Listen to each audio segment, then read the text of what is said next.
So it is 7:06 p.m. It is January 28th, 2021. This is Community Board 11's full board meeting.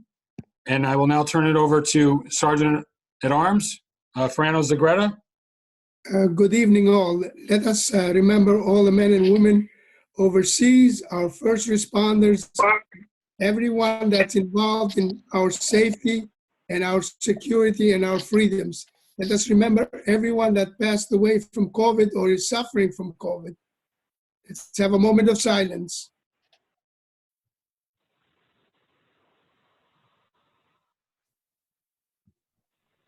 Thank you. You may proceed. Great. Al, so the precinct is not coming tonight, right? Right, they'll send a CompStat reports and you can post those. All right, let me share the agenda because we had a few changes that I did email the city. I think they published it. I'm not sure. Let me just share the agenda.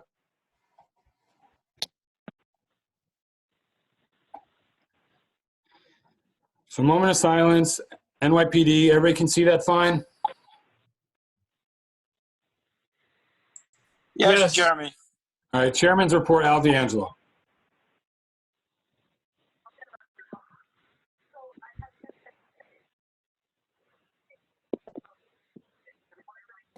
Al, can you hear me? Yes. Basically, all I have to say is we're having a major problem with absenteeism from our meetings and from our committee meetings. And that puts a burden on the committee chairs, it puts a burden on getting a quorum, and it's just not the right thing to do. You were elected to be, you were put on this board by an elected official, which means you're representing that elected official, and you don't represent them well if you don't show up to our meetings. Now, we have in our bylaws that you can't miss 5 meetings, whatever, excuses that you'll be brought up before the board for possible removal. Now, we've talked about this. I know we're in a bad time now with this COVID and people not being able to log on. But Jeremy's been very helpful in as far as if anybody needs help, he's willing to give you, tutoring to get you on up to speed on how to get onto the internet. So, letters are going to be sent out during this week, letting you know about the people that are absent. If there's any discrepancy, please let Jeremy know or myself. But that's something we're going to take seriously. We need to have our people that are put on this board be a part of this board. We work best together when we work together. And it's not fair. We've had many committee meetings where they didn't have a quorum, couldn't take a vote. And that's just, that's detrimental to everybody involved. So, again, I implore you to make sure that you get to your meetings, and if not, we'll do everything that we need to do in our bylaws to have you replaced on the board. Thank you. That's my report. All right. Thank you, Al. Treasurer's report, Veronica Castro. The treasurer's report will be sent out. It's been sent before. It'll be sent out to the board members and posted online. If you have any questions once you read it, just let me know. You can contact me directly. Great. Thank you, Veronica. Hazel, Secretary's report.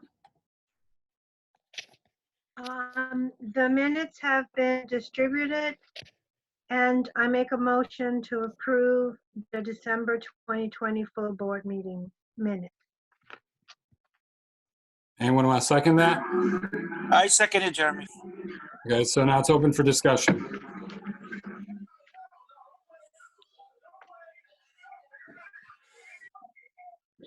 So, Hazel, I guess if there's no discussion, you want to call for the vote? Any against or abstentions?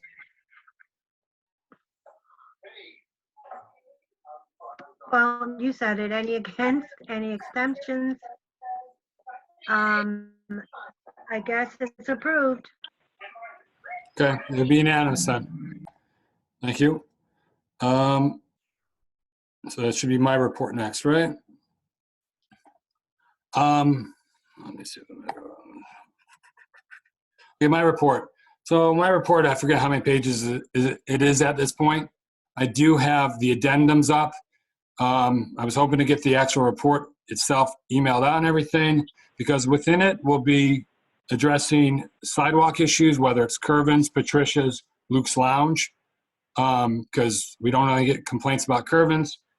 I was going to put that in there. I do have it in there for the most part, but I want to touch it up and add other things. I created a new webpage for a new part of our website. I updated something. More importantly, the letter that was sent to the city regarding the homeless shelter, that will be in there, and among other things. But I really don't want to take up too much time. We've got a very long agenda tonight, believe it or not. So let's turn it over to committee reports. We have a motion on the floor that was voted in committee by Transportation Committee. Frano, you're the chair of the committee. Would you like to take over? Yes, please. We have a motion to name or co-name in the name of the applicant Ibrahim Alhamdi Way. This is on White Plains Road between Kruger and Rhinelander. This was proposed by our executive board vice chair, and there were no objections, not only from a committee, but also from a community that represents that address. So I make a motion that we approve the co-naming and then get referred to our Councilman Mark Jonai. So there's already a live motion, doesn't need a second. Any discussion on the application? So as you see right here. Yes, I have a question, Jeremy. Yep. This is Joe Menta. So can anybody just tell me who Mr. Way is and what he's done? Yes, he was the president. Well, our vice chair could give more details. There was also a write-up that was posted. He was not a community member, but was the president that was assassinated at a young age because he was for freedoms of his people, and the community that it represents is in that section. Yahweh, if you want to add to it, by all means. Yeah, Fran, I'll just give a quick 1-minute summary. So Mr. Alhamdi was the president of North Yemen from 1974 to 1977. And I really compare him to JFK. Just like JFK, he was a young visionary. He fought for civil rights and equality for all. He faced many challenges, especially with communism to the south, just like JFK did. He always looked for ways to make peace. And just like JFK, he was assassinated 3 years after taking office. He did a lot for Yemen. He built schools, hospitals, and roads. And right now, as you know, the situation in Yemen, it's pretty bad. And the community here in Morris Park, Van Nest area, we're really looking for another visionary, another young Mr. Alhamdi that can come and save Yemen from its misery. So a lot of people are tied to this individual. I didn't live during that time, but I've heard it from my parents and, from many other people, how a great person he was. Any other questions? Yes. Question. Oh, I'm sorry. Go ahead, Joanne. He's from our community, Yaron? No, he was a president of North Yemen, but there's a Yemenese community in that I section. understand that. I'm just trying to understand why. And I know that he did a lot for the Yemeni, then you want someone to follow, but we naming people, a community don't even know about this individual. Well, the petitions that I got, if you like, you can request the signatures. It's not just from Yemeni Americans. It was from everyone in the neighborhood, including Hispanics and African Americans. And I explained to them who this person is, and they signed up for it. They had no issues with it. And like I said, you can Google him. You can look at an Al Jazeera documentary from 2019. Up until a few years ago, it was very hard for the community to even say his name, because since then, the country really hasn't had much peace. And what he did in 3 years, honestly, I don't think anyone could have done in 30 years or 300 years. Also, the Van Nest Association. Can I be heard on this issue, Frano, for a minute? And just before David, before you go, we did receive a letter of support from the Van Ness Neighborhood Alliance, which is the organization that's required part of this application to be submitted, along with the petition of 60% of the residents in the area. Can I also point something out? We also have in Pelham Parkway, we have, if I'm correct, we have a street named after Mother Teresa Way, because she was iconic in her fight for freedom, for all the wonderful things that she did globally. So the street names are not just for the people that live there, even most of them are.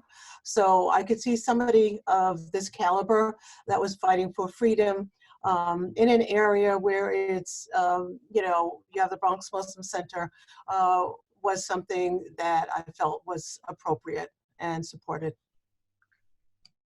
I agree. I just want to speak briefly on this. There's also Raoul Wallenberg Way at where the Pelham Parkway Jewish Center is at Mulliner Avenue, and I support this change, but I think we should also at the same time ask the appropriate committee to update our guidelines, because on the board's website right now it says, for renaming individuals, and I'm reading now from the application, individuals must have demonstrated extraordinary community commitment by partaking in civic leadership posts, charitable activities, or working in activities with citywide significance.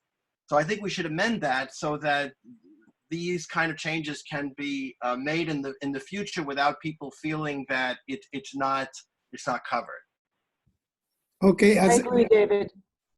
as the chair, I will bring it to my committee and hopefully we'll resolve it before the end of March. After March, I will no longer serve on the board, as I gave notice that I did not wish to be reappointed.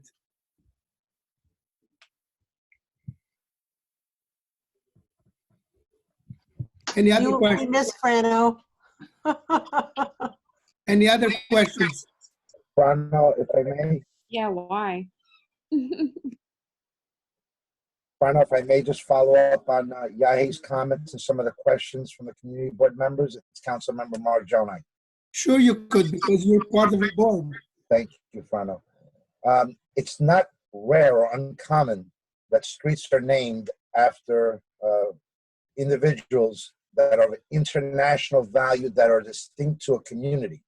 And the area that is being proposed is a high concentration of Yemeni people that warrant a street name. We've been accustomed to naming streets after individuals, but it happens throughout the city, from various neighborhood to neighborhood, where folk heroes and leaders get the name recognition because of the concentration of people that live there. So the city council does this regularly, twice a year, and many city streets are named after leaders and people that had major impact within an ethnicity or somewhere around the world, just to answer some of the questions that were posed. Thank you. Any other questions? I look forward to making it possible, Yahe, for you and for your community.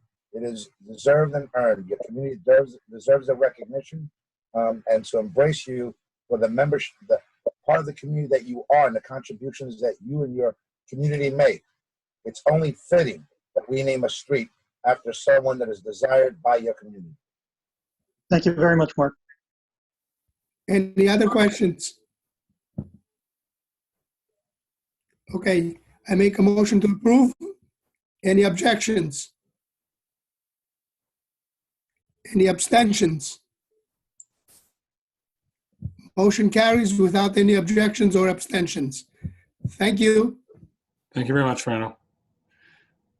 So, land use, Ken Gelnick. Do you want me to share the screen? Let me share the screen. Mute.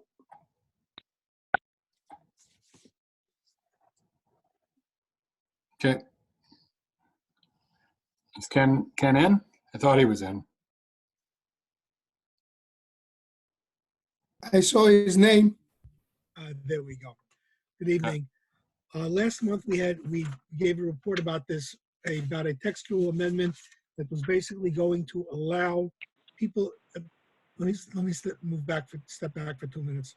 There are coastal flood zones, which under the New York City zoning requirements now have certain building requirements that are not in any of the other zones. The textual amendment would allow, but not mandate, that people in what are called secondary coastal flood zones, which are zones near the other ones, bordering the original coastal flood zones, to build their properties up to the standards of the coastal flood zones. It is not mandatory, but it allows property owners to do this. And frankly, it's a good thing, because otherwise they would not be allowed to build it like that. And the reason we have it's on today is that the borough board asked that this board vote on whether we could accept it or not. I would recommend that the board recommend accepting this amendment, because frankly, because it is going to help people. It will permit you to make your property better. It does not require it. It's very unusual that the city says, we're going to allow you to do something and we're not going to mandate it. It can only help property owners. It does not hurt property owners. And I would recommend, if I could make a motion that we send to the borough board, that this board recommends this textual amendment be accepted. I'll second it, Ken. Call for vote. All in favor? Aye. No, we got discussion. Ken, can you just give just a little bit more information on that? Sure. It is a textual amendment. What it does is it's a citywide amendment allowing certain construction in what are called secondary coastal zones. In other words, the FEMA, if I recall correctly, it's FEMA has a map showing all the coastal zones. The city is now mandated that if you have a problem, that if the house is being rebuilt in those coastal zones, it has to be built to a higher standard than the rest of the city. Possibly some height requirements, possibly some other requirements. At this point in time, houses and buildings that are not in those coastal zones are not allowed to be built to those standards. What we also have is a secondary coastal zone. These are basically areas border on the primary coastal zones. And we actually have a few in Morris Park by the train station is one of them. This will allow you to build to those standards if you want. Again, currently you're not allowed to build it. This will allow you to make your houses and buildings better and gives you that option. That's the only reason for having this. Okay, thank you. Any further discussion? Okay, Ken, now you could call for a vote. Ken, it's John, just real quick. Just to clarify on what you're saying, so what it is if you have a house on a secondary flood zone, what you can do is before you are required to build a certain way. What this allows, it gives you the option to build it. It's like when you build a building, you have so many square footage you can build on a lot. If you make these accommodations, it would not hurt you. For instance, if you decide to make the first floor area clear because you want to avoid the flood, you can build on the second floor and now the third floor without penalty now because you made this accommodation in coordination with what city planning is saying. So what this is doing is allowing home builders to build in these secondary flood zones with these amenities that will help them with the flood without being penalized with limiting you with the maximum square footage and all these other things. If you put your elevator machine on the roof, it won't be penalized now because you're using up the airspace up there. So what this new text law does is allow you to build in a compliance with city planning is saying without being penalized. So it will make more homeowners apt to do it this way because you're not being penalized with these requirements. Thank you. I understand now because I wasn't sure what better meant as far as the building.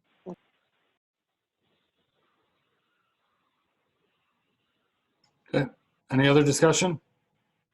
I have a question. Sure. I was just wondering, when is the next land use meeting? As of now, we do not have another land use meeting scheduled because we do not have anything for the land use committee at this time. Well, this is something. Okay, thank you. Ken, you want to ask for abstentions or objections? I'm going to ask for anybody object to the motion. Any abstentions?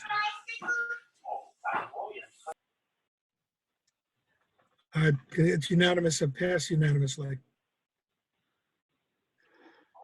Okay, great. Thank you very much, Ken. Unless there's anything else, we'll turn it over to Leadership Committee.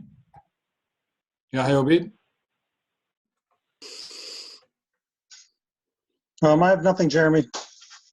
Do we want to at least say what's going on in February, because it's something unique people should know about, as we discussed last week? Can everybody see this? Yeah.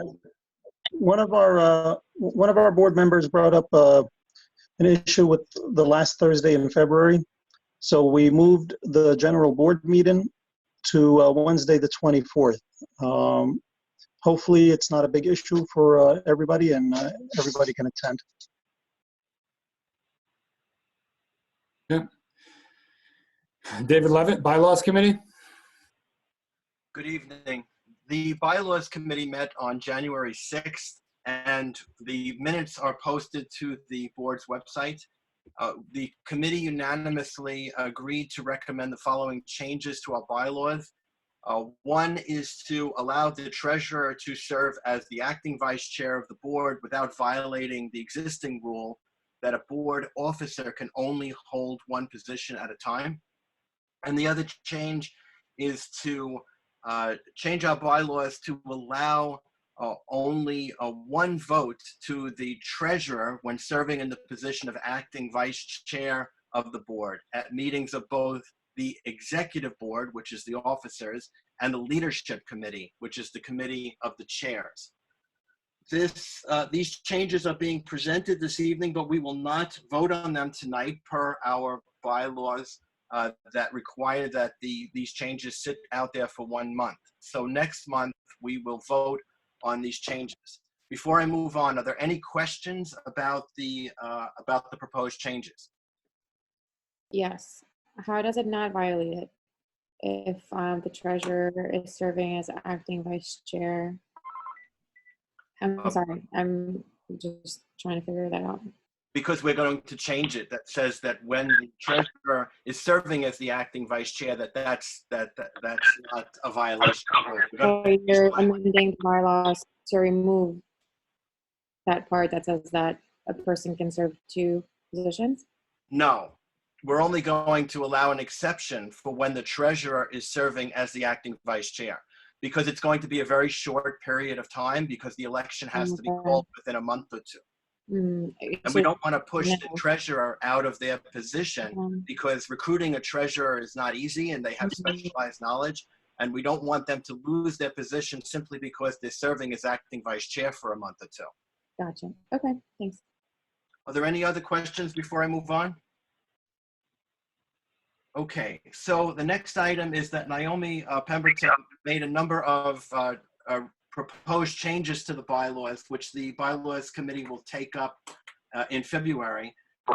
In brief, I'll just summarize them and then ask Naomi if she wants to speak about them specifically. She had recommendations to clarify language about attendance as it relates to removal.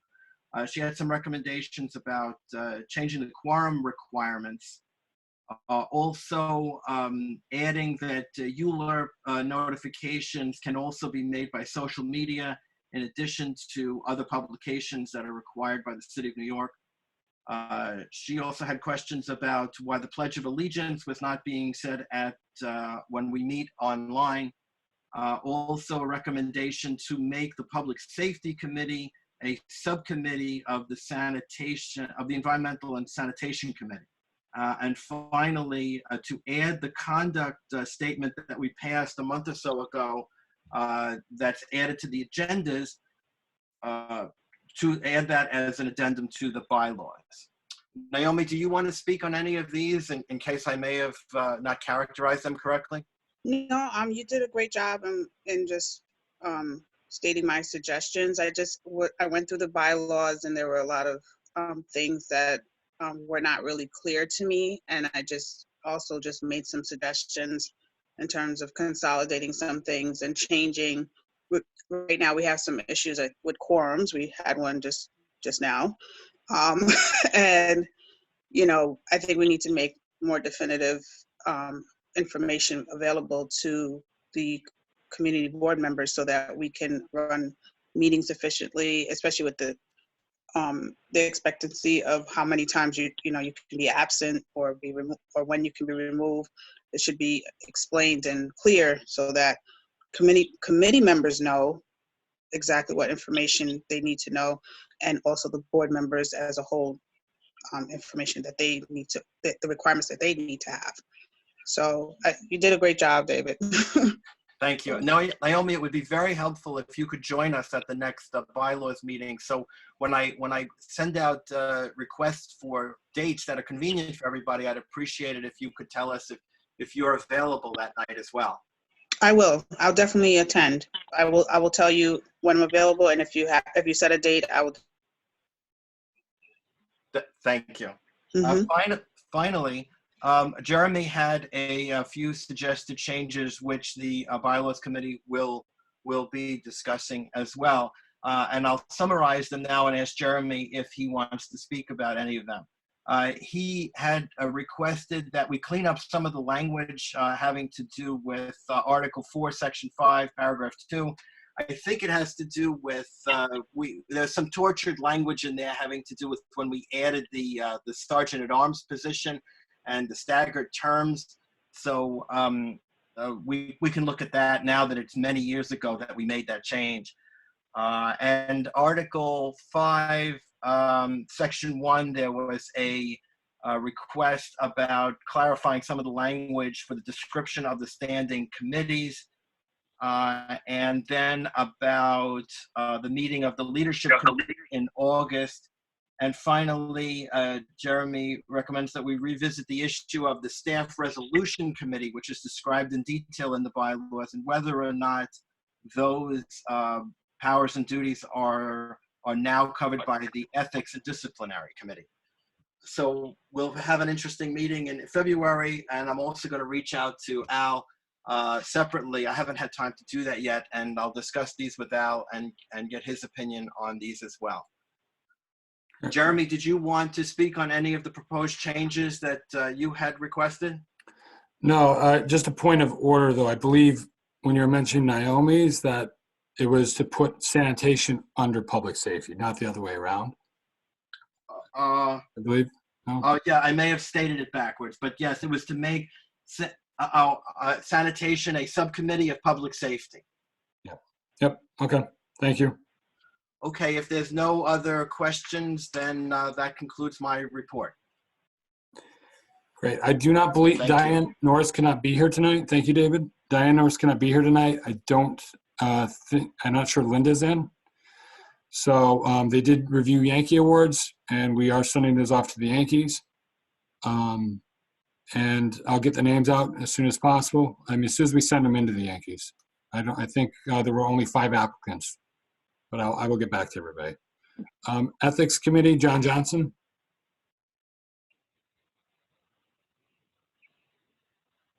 I think Yahweh's going to take this. I just started, so you want to jump in here and then I'll go forward. Hey, so we did have a meeting, check the meeting minutes.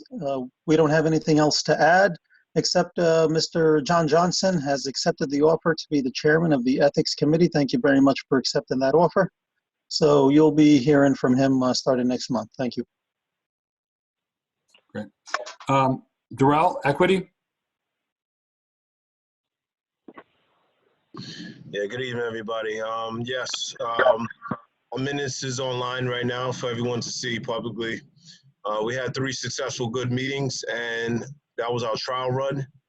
And now I ask Al for an extension in the ad hoc committee capacity for us to extend this until June. We will resume in March. Great. Thank you, Darrell. Mr. Baycoat, Health and Social Services, if you press *6 to unmute yourself, unless Sandy wants to do it.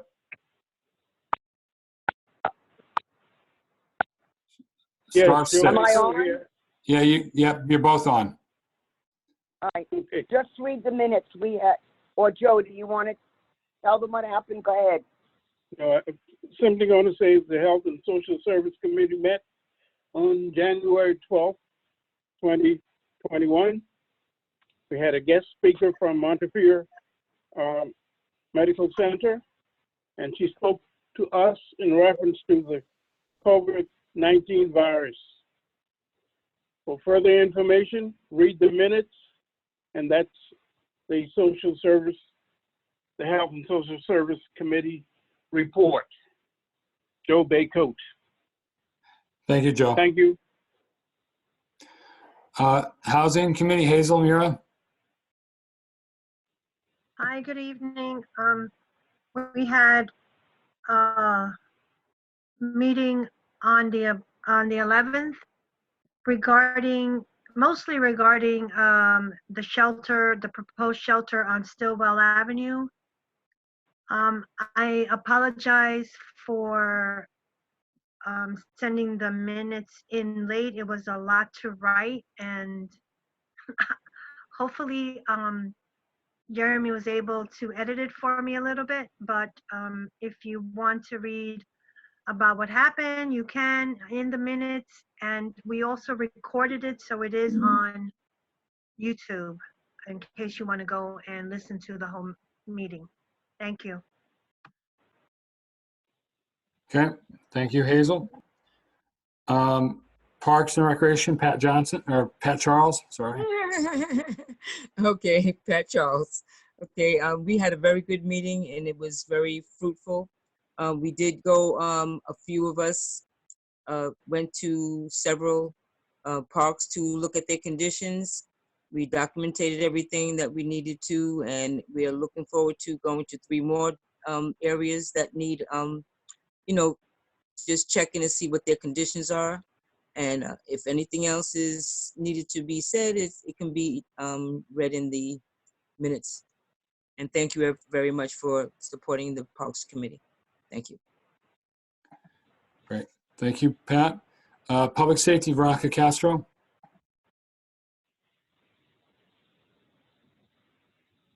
Hi, we had a meeting. The minutes are online, so if you have any questions, just let me know. Great. So that means we're going to move on to the gallery session. So I have Michelle Idir. I don't know if she's in. She's registered way early. I forget, maybe December even, which is what I always like because we got like 4 signups today and yesterday.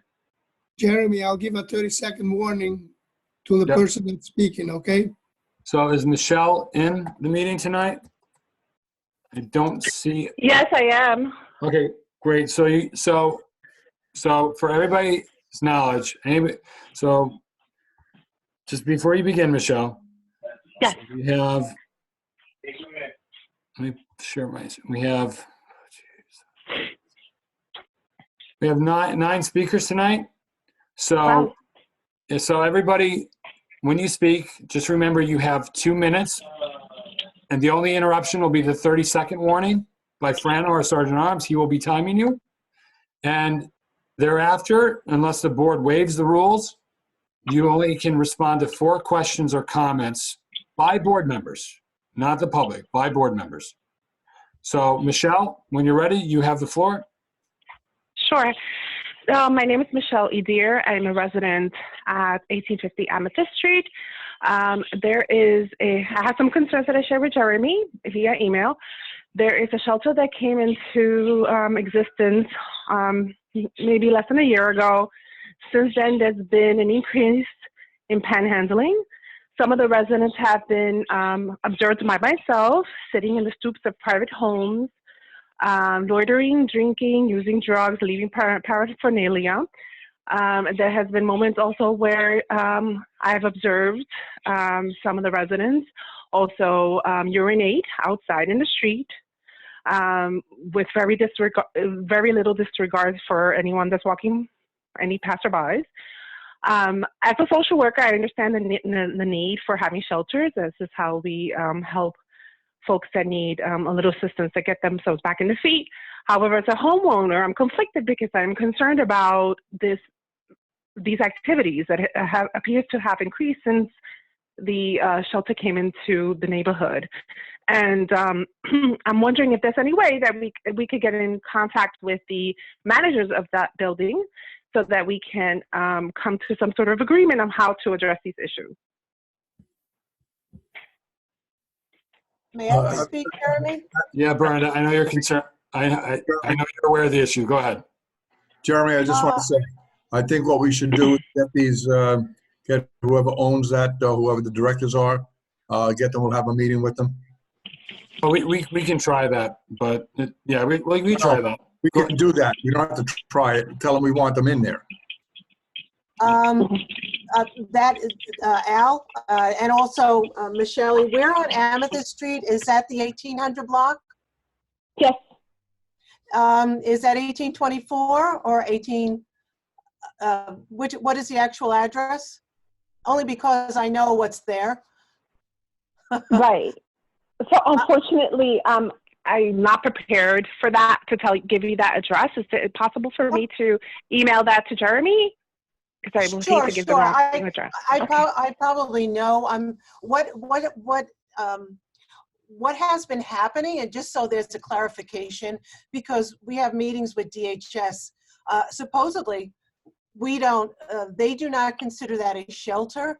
What happens is that that's a privately owned house, and the privately owned house actually rents out the whole house to a program. So it's not a shelter. It's not a. I see. Okay, and I could give you 31 addresses in Van Ness and the ones on Amethyst Street. By the way, I'm the president of the Van Ness Neighborhood Alliance, so we have been dealing with this issue, and we've brought it up to public advocates and other elected officials, because one of the things that we are trying to do, one of the things is to get the landlords accountable. If somebody is buying a home and their certificate of occupancy says residential, but they rent it all out to a program to mentally, physically handicapped, substance abuse, teenage program, whatever. They are under the radar, and they actually do not come into anything that DHS says is a shelter. And like I said, I could give you 31 addresses within a 9-block area in Van Ness. I have one 4 doors from me, where I'm sure the panhandler you're speaking of is the one that used to urinate on all the cars. And then he went to exposing himself to the children, our mother and child. And then now he's on White Plains Road between Victor Street and White Plains Road every afternoon. Yes, yes. So you know who I'm speaking of. Yes. He when he approaches me, he's a bit hostile, and I look at him and I go, "You don't talk to me or anyone else." And he backs off. But for someone who doesn't know that, I go, for somebody, this is a hostile person, and he can get violent. I've seen him outside my window. I watch him, and there are other people similar to that. Bernie, who directs this program? Do we know who directs the program? They're all different. They're all different. We have the halfway houses, the 3/4 houses. We have. I can give you the addresses. Some organization Yeah, directed. Al Bernadette, just a quick thing. So the city does have multiple different types of programs. Some are run by DHS, which are shelters. Others are run by HRA, are run by Oasis. There's a whole gamut of different governmental agencies that provide funding for nonprofits to run these buildings. So Al is right. There's definitely a nonprofit or some entity involved. If it's Hassa Housing or whatever it is, there is a management company that comes with that site. So if you can get the exact address, we can get that I exact have them address. We can, all for the okay. last 7 No, years. no. I'm just talking about this particular one on Amethyst. I'm not going on a mission. And the one on Amethyst, yeah. So the one on Amethyst, we could find who the provider is and engage them. And you know what? Unfortunately, this is the reality of New York City. And again, we're not here to villainize anybody who's homeless, who is in need of these services. There are severe mentally ill people, and you know what? It comes in all stages. You don't have to be homeless, or you don't have to be in one of these houses. We have them in our buildings where people pay rent and everything lives along. So if there's an individual issue, it's a police matter, and it's, you know, we can engage that. But you know, I think if we can engage the provider who's there, who's supposed to be taking care of them, and who is to provide services, basically, right? And if they're not doing their job, then we can get to the funding source and say, hey, look, they're not doing their job. Either find somebody else, or we got to make a move. So definitely, let's get the exact address. Let's see who the provider is, and nail it from there. Sure, but the one other thing that I am going to point out, and it has nothing to do with the services, etc. But the one thing is that DHS, we also, Devanis has a Hassa shelter, but the DHS does not call that a shelter, even though it's the whole building. So there, and I've had the one-on-one meetings at some of the committee meetings with DHS. So my point is that there has to be, I agree, there has to be some sort of agreement with the management, and also accountability for whoever owns the home.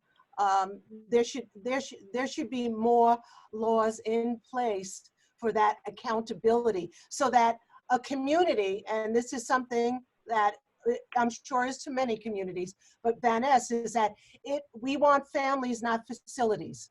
Because you have more facilities and more programs, you lose a community. So there needs to be a saturation point, and right now that's not being discussed, and it's just happening, and there needs to be something in place. So, thank you.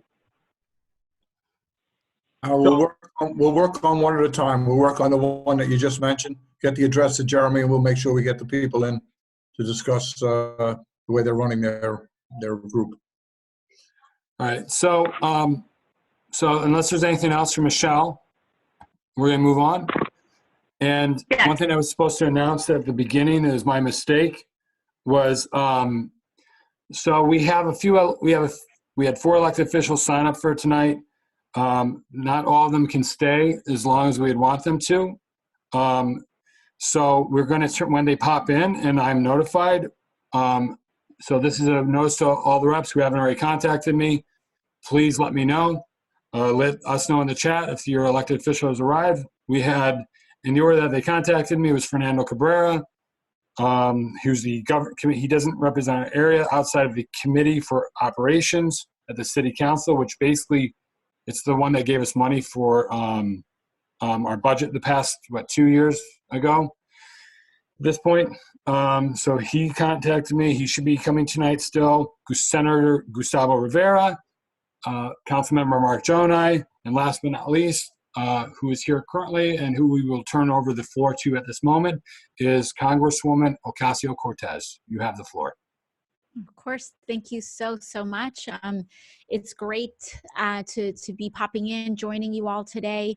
I just wanted to pop in and give you guys some really quick and essential updates, and happy to hopefully take a question or two if we have the time or bandwidth. But I wanted to get some key points across to you all that's really important for our community to know.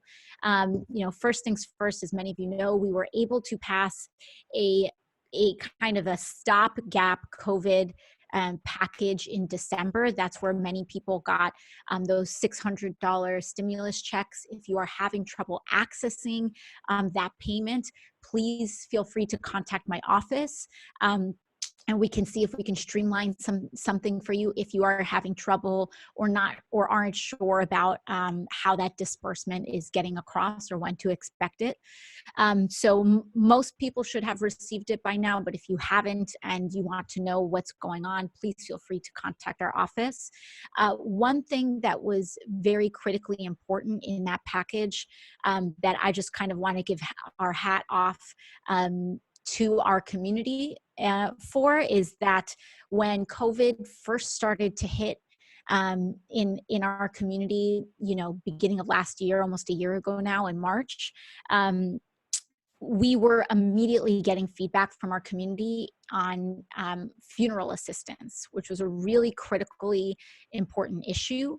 And just, it's tragic that so many of our families were impacted and lost loved ones during the pandemic. And on top of that, to have to deal with an unexpected funeral expense is just gutting and tragic.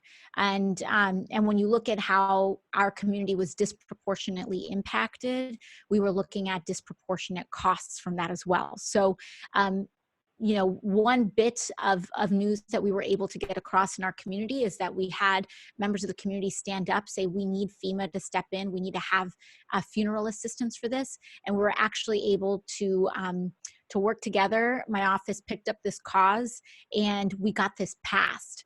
We worked with other members of Congress. We worked with the senator, et cetera. And so we were able to authorize $2 billion nationally.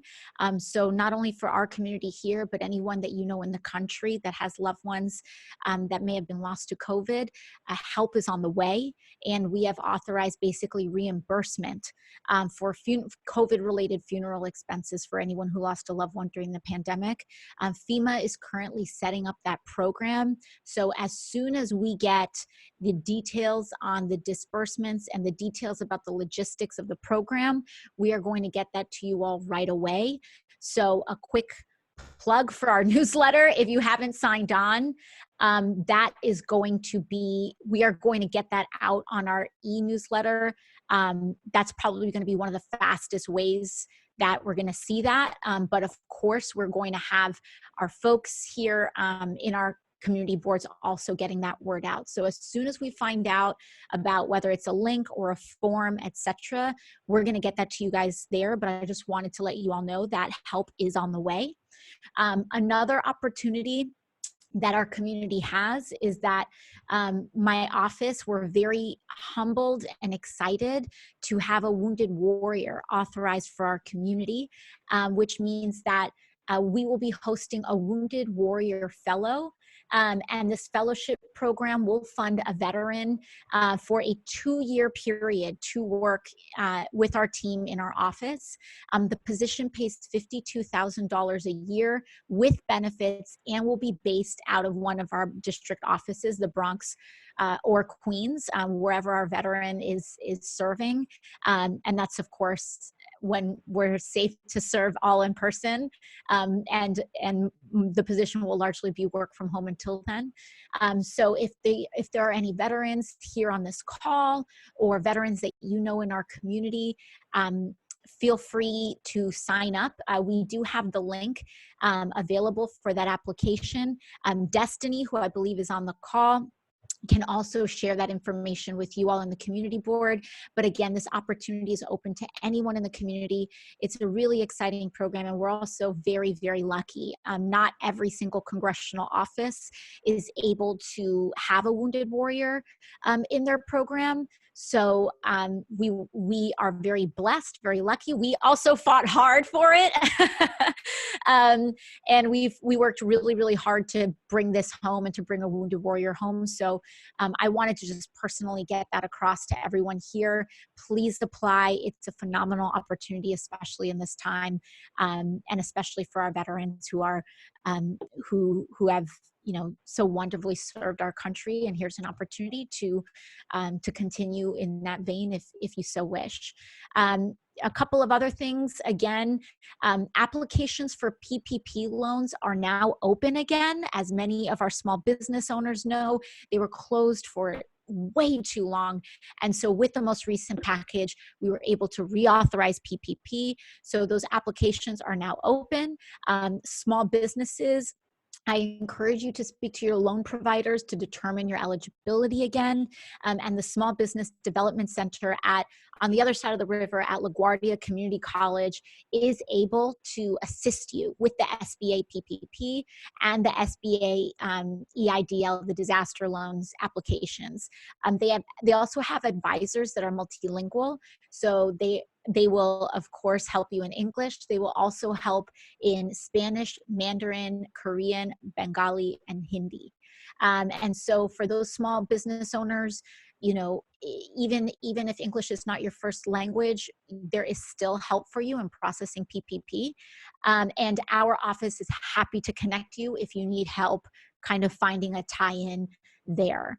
And lastly, our office is participating in the Congressional Art Competition. So if you have children, especially teenagers, this is a national competition hosted by the U.S. House of Representatives in collaborations with teachers across the district. But if you homeschool, which almost everybody's homeschooling. Yeah. Pardon? So we're limiting every elected official to 10 No minutes. worries. Okay, thanks. Art I did tell competition, if Destiny. your kid wants to join, contact my office. So we do allow for questions though. So if any board, now only from board members, any board members? Yes, I have a question. Good evening, Congresswoman. Thank you for joining us today. Regarding PPE, I work for a financial institution. How long will this last? Like, do you think that it will be like a deadline, or is this something that's going to continue to refill to continuously assist some of the business owners throughout the year? Because we know the pandemic, there's no real end in sight. I'm optimistic that sometime next year we'll get back to normal. Yes. So advice? this is a great question. And so I'll tell you what's in the books and what we're also expecting. So what's in the books is that we have authorized a set amount for PPP in December.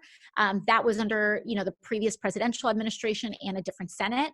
And so what was authorized was a set amount. We anticipate that amount will get us to about spring, but we are also planning on passing another COVID package.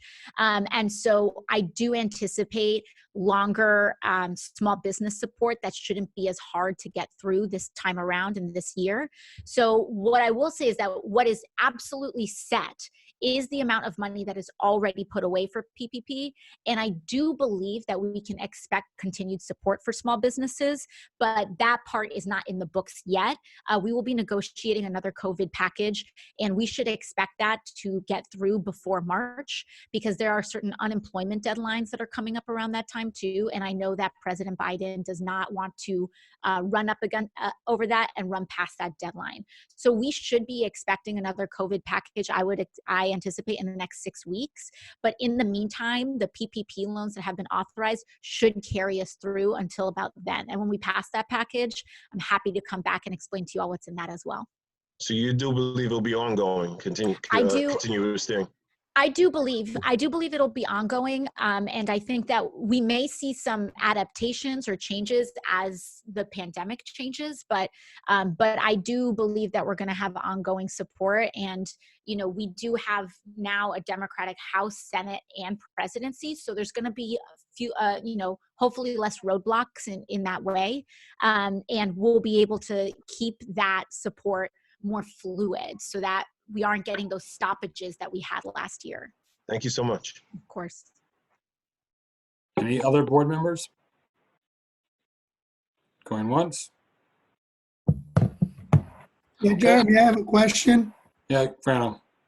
Yeah, Congresswoman, you mentioned certain languages, but you represent a heavy Albanian community in the Bronx, and yet I didn't hear Albanian in it.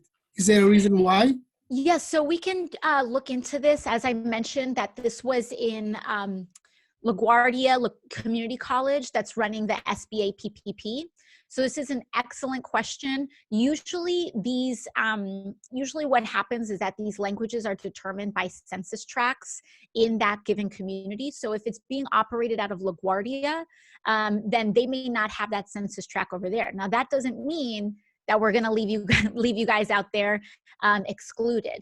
This is a great issue. What we'll do is that I'll work with Destiny and we'll see if there's an SBA center on the Bronx side and maybe a little bit out of the district, just like, the heart of our Albanian community is just outside the district, but we're going to fight for you guys anyway. So we're going to see if there's an SBA center that has Albanian language support and get back to you. And if we don't, if there isn't one, we'll see what some next steps are to make sure you guys can have access.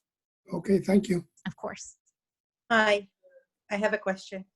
Hold on, we're only taking questions from board members. Sorry. Okay.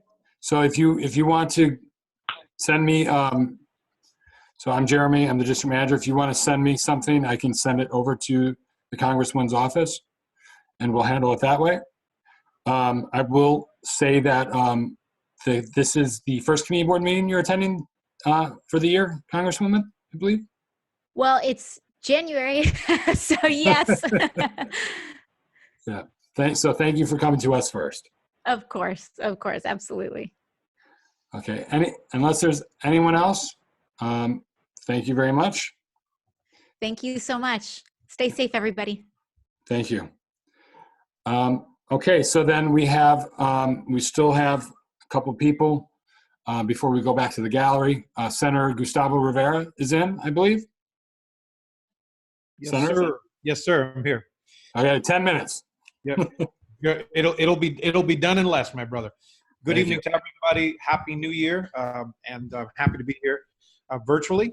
I'll quickly shout out Caitlin Best, who is there in the background, somewhere lurking in the background. As you know, she is my Director of Community Affairs and does an amazing job. If you need anything from our office, that's the way that you get in contact. And she's far more pleasant than me anyway, so it's just a better thing all around. So we started our session just a couple of weeks ago, and we are already in the middle of a lot of things. I want to give you a couple of updates, legislative updates. I was reappointed as the chair of the Health Committee in the Senate, and certainly I'm very honored that that is the case. There's a lot of issues around healthcare that we're obviously dealing with, and I will be dealing with this year, and I'll talk about some of them in a little bit. First, there's a bill that I've talked about before. We've had a long conversation about the New York Health Act. I still remain committed to the idea that we need that healthcare is a human right, and that we have the ability and the opportunity in the state of New York, and really the obligation to make it happen in the state of New York. It is my bill, and I'm going to do what I can to pass it this year. And I believe that that COVID-19 pandemic was only demonstrated the importance of guaranteeing healthcare to every single New Yorker. So I'm very much going to be working on that this year. Now, in December, the Senate reconvened for a short period of time to pass the COVID-19 Emergency Eviction and Foreclosure Prevention Act.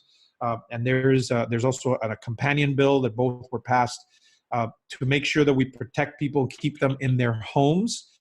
This is related to either evictions from folks who are property owners themselves, if they live in a home, or if they are tenants, and it has to do with financial hardship. And we are, now that we have a different administration in the national government, we will be getting some funding from the federal government to be able to kind of deal with some of the backlog in some of the rent. But for the moment, we want to make sure that we keep people in their homes, particularly as cold as it is right now. So this bill did that.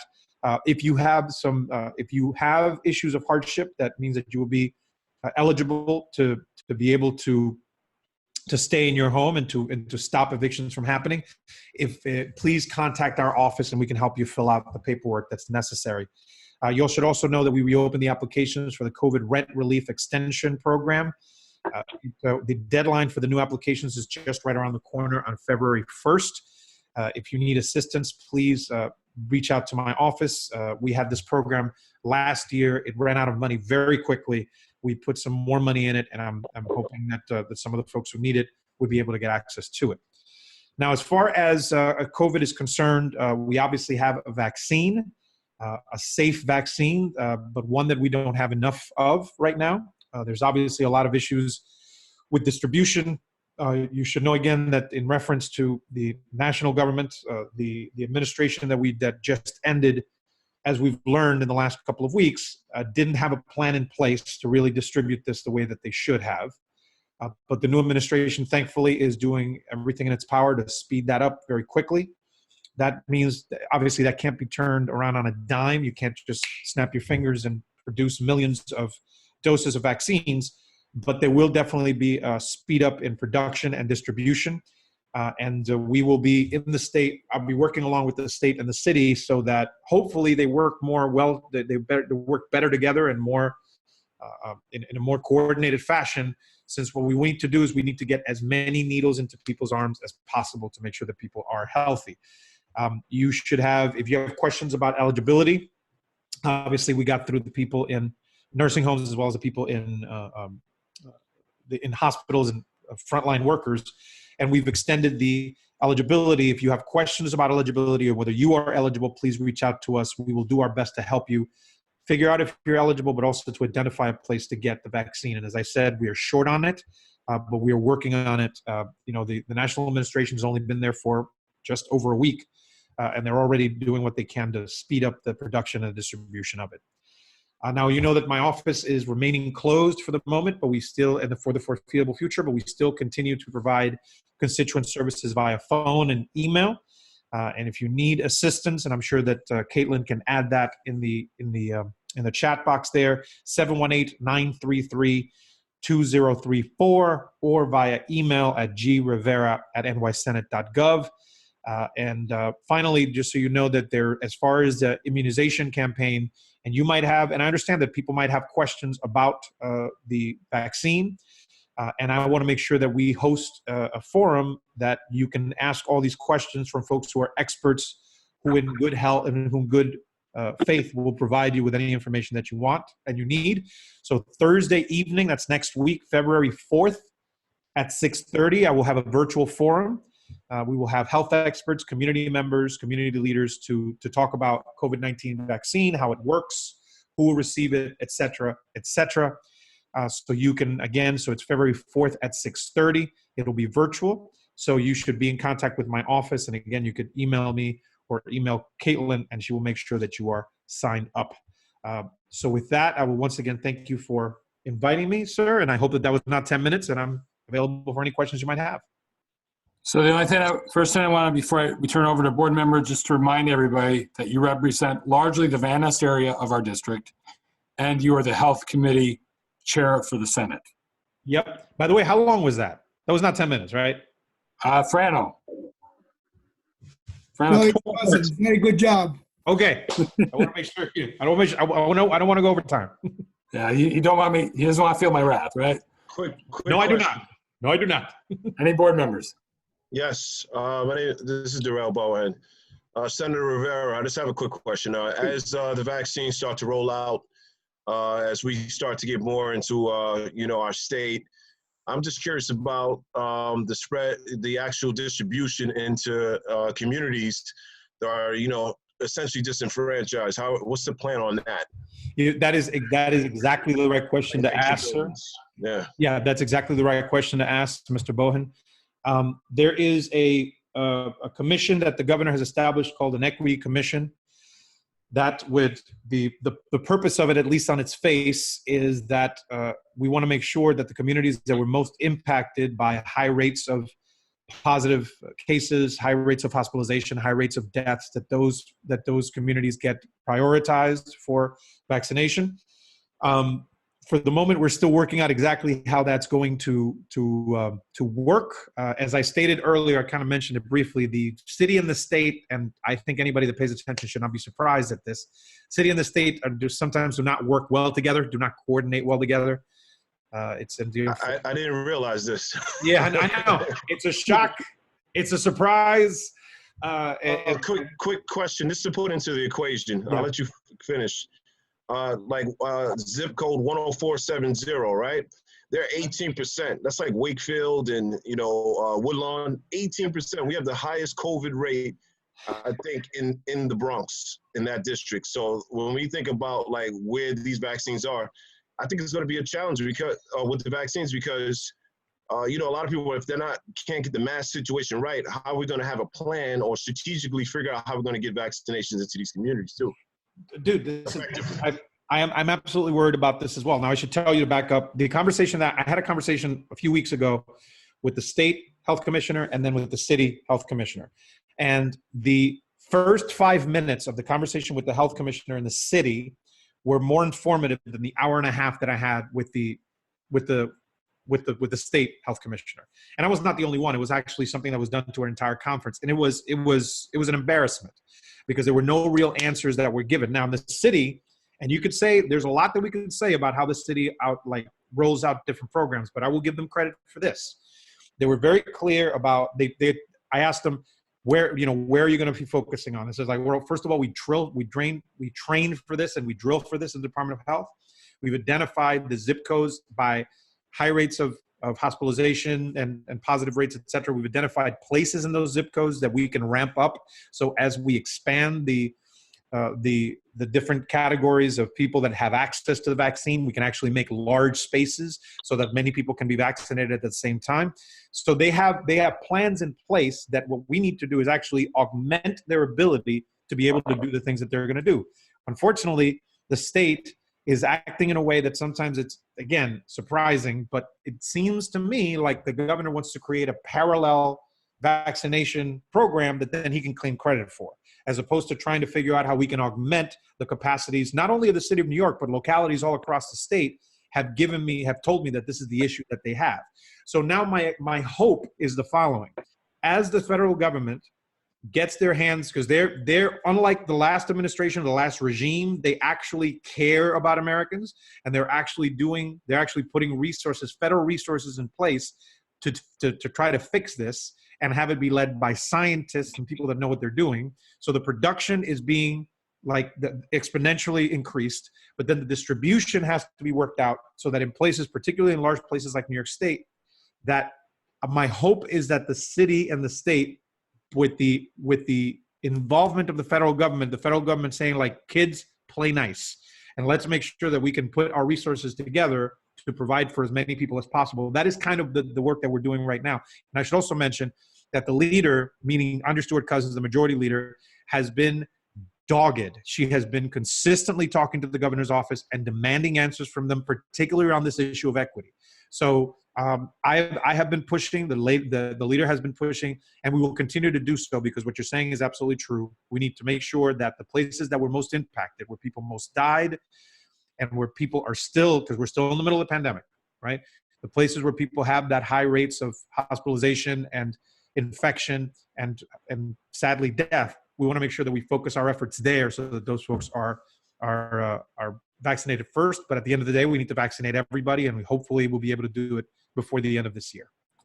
Thank you, Senator. Thank you. Yahay Obeid. Hi, Senator. How are you? Doing all right, man. So our restaurants in our local area, they've been struggling. The Van Ness area, we need to open up indoor dining. It was working at 25%. It was shut down without science really being involved. If any science was involved, they'd figure out that outdoor dining has been now more like indoor dining with heat, fully enclosed, fully loaded with people. Yeah. So it really hasn't helped us because some of these restaurants, they're very spacious inside, but they can do the 25% and survive. So we're hurting. I know the governor's supposed to make an announcement tomorrow, but it's like really, really late. If you can just push for these restaurants, please, we'd appreciate it. Listen, part of the problem is that the governor he does this all the time, where he makes decisions by himself and does not really involve the people who are going to be impacted, and then does so at the very last minute, changes up the requirements from one day to the next. I will tell you that just for the record, that I am exceeding, and I understand the plight of these restaurants and these type of establishments, but I am exceedingly weary of reopening indoor dining again, particularly in places that still have high rates of infection. And considering some of the variants that we have found in the last couple of months, which are even more which thankfully the vaccine can still deal with, but are actually far more contagious than the variant that we have been dealing with for the last year or so. So there needs to be a balance here. I think that one of the things that we did do is that we have been talking about is making sure, for example, places that sell alcoholic beverages can still do so for the foreseeable future in takeout. Now that's a way that some of these businesses actually make a little bit of their money. But as far as indoor dining, I am very weary about reopening it. And but you're correct. Some of the outdoor dining, just because if you build an enclosed space outside of your restaurant, it's still an enclosed space. It defeats the purpose, because the reason that we don't want enclosed spaces is because there's not enough air flowing, and the notion that if you don't have air flowing, the likelihood that you would have the infection, the virus remain in places like inside, it's just more likely to be struck by the virus. So I do think that we need to do more. The national government now is going to hopefully pass a large package that will include benefits towards small businesses. It is not the only thing that we can do. I think in the state of New York, and this is something I didn't mention before, not only as it relates to small businesses, to so many more things, we need more revenue in the state of New York, and we need to tax the wealthy to do so. If we had more revenue, and there's a package of bills that was just presented in the last couple of weeks from the Invest in Our New York campaign, it will give us up to $50 billion in new revenue. And that is from taxing the wealthy, taxing their capital gains, taxing investments, taxing some of their income for people that make more than $1 million a year, like those types of things. They would give us more revenue, and we would be able to provide more benefits to people like these small businesses, many of which I recognize are having a hard time surviving. But that's how I feel about it at this moment. Well, you can rest assured, these restaurants, I've been inside, they take your temperature, they have hand sanitizers, the tables are separated. If you need to go to the bathroom, you put your mask on. They're following all the rules. I just feel like they're hurting pretty bad right now, especially the ones in, like I said, the Van Nest area. They really haven't put anything outdoor because the cost was just, $30,000 to $50,000, and they couldn't afford it. So just they're looking for some help. Thank you. Thank you, sir. Frano Zagreta. Hi, Senator. I'm not sure you had a chance to review the report by the Attorney General. It seems like our governor is giving us misleading information where there were many more nursing home deaths. Are you going to investigate, as a chair of the health committee, what's going on? Absolutely. So thank you for that, sir. And I will try to keep my anger to a minimum as I say this. So Mr. Zagreta is referring to a report that the Attorney General made public today investigating the number of deaths from folks in nursing homes during the pandemic. I will remind y'all that the governor for many months has insisted that the numbers were far lower than we kind of knew was the case. There was a series of hearings that we did months ago that I co-chaired. There were almost 30 hours, so on the impact of nursing homes and hospitals. And we demanded from the Department of Health that they provide us with real numbers. They refused. They obfuscated. They changed the subject. They kept going around, and we kept demanding that they give us real numbers. So the governor at one point said, "Hey, Attorney General, why don't you investigate this?" And she did. And I thank her for her work and her staff's work, because they actually didn't play politics here. They just went after the facts. And what the report suggests, and I will tell you, today has been a full day, so I've only read about 16 pages. It's like a 70-page report. I've only read about 16 pages, but those 16 pages were enough for me to put it down so I wouldn't be destroying things in my house. It suggests, among other things, that the numbers might be as much as 50% higher. And I will tell you something.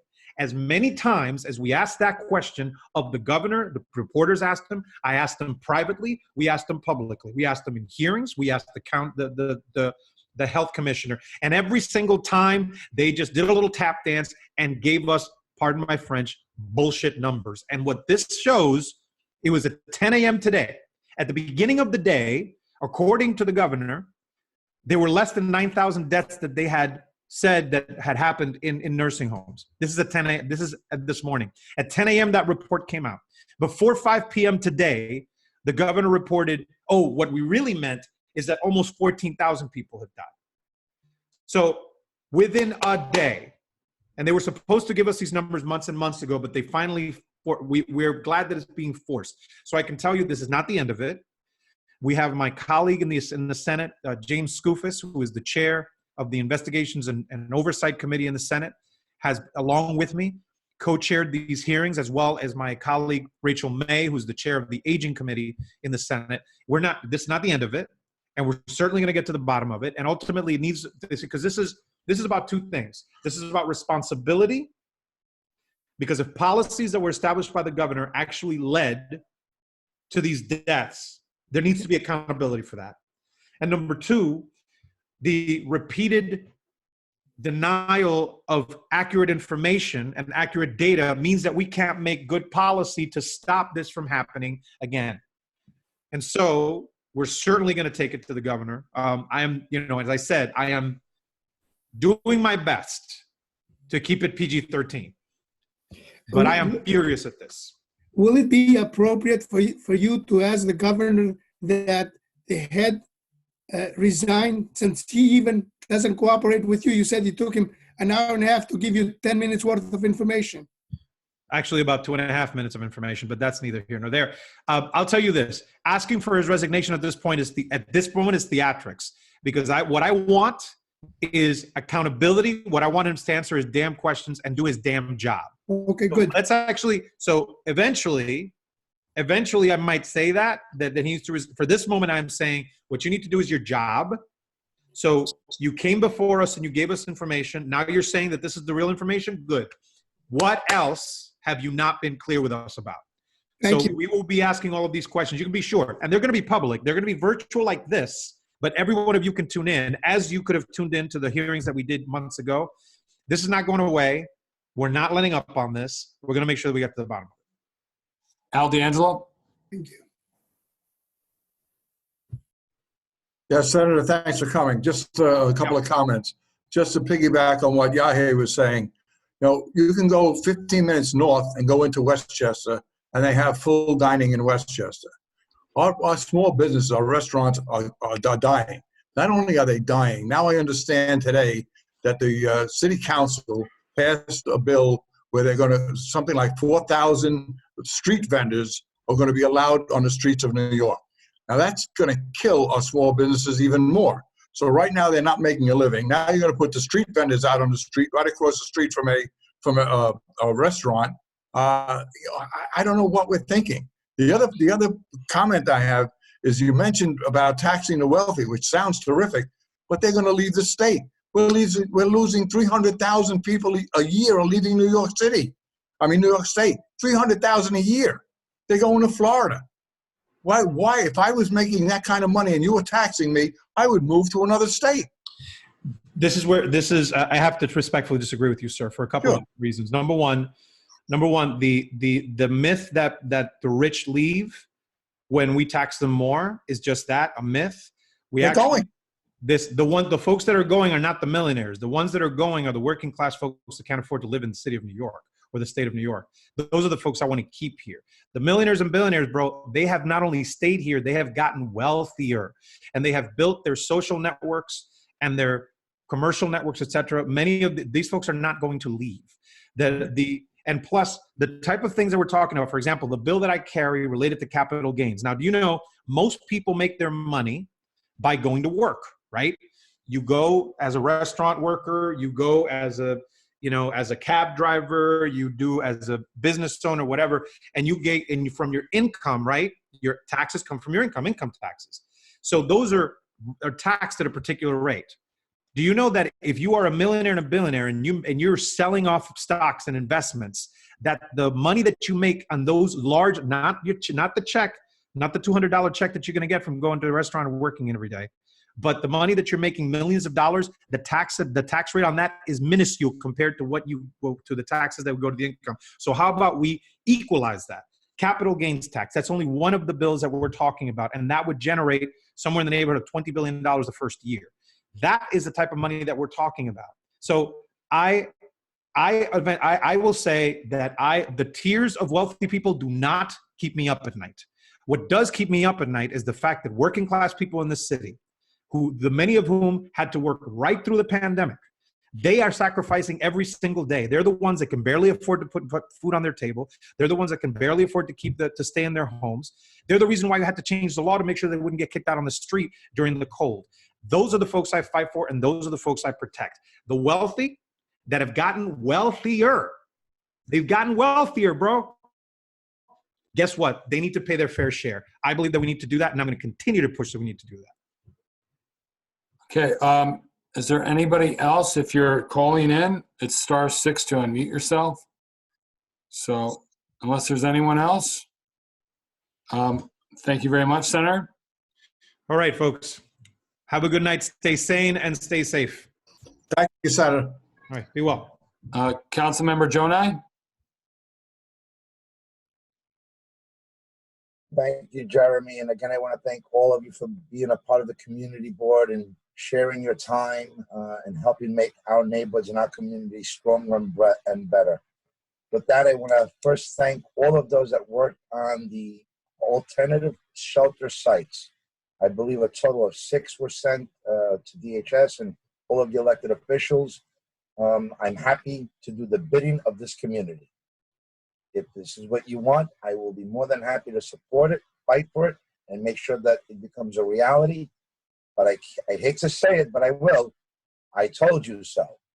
It's been 4 years now that I've been saying, please find sites. Choose the site for a shelter before someone chooses it for you. So now that I got that off my chest, I will again say thank you, and we'll continue to find more suitable locations that meet the needs of this community and those that will be housed in shelters.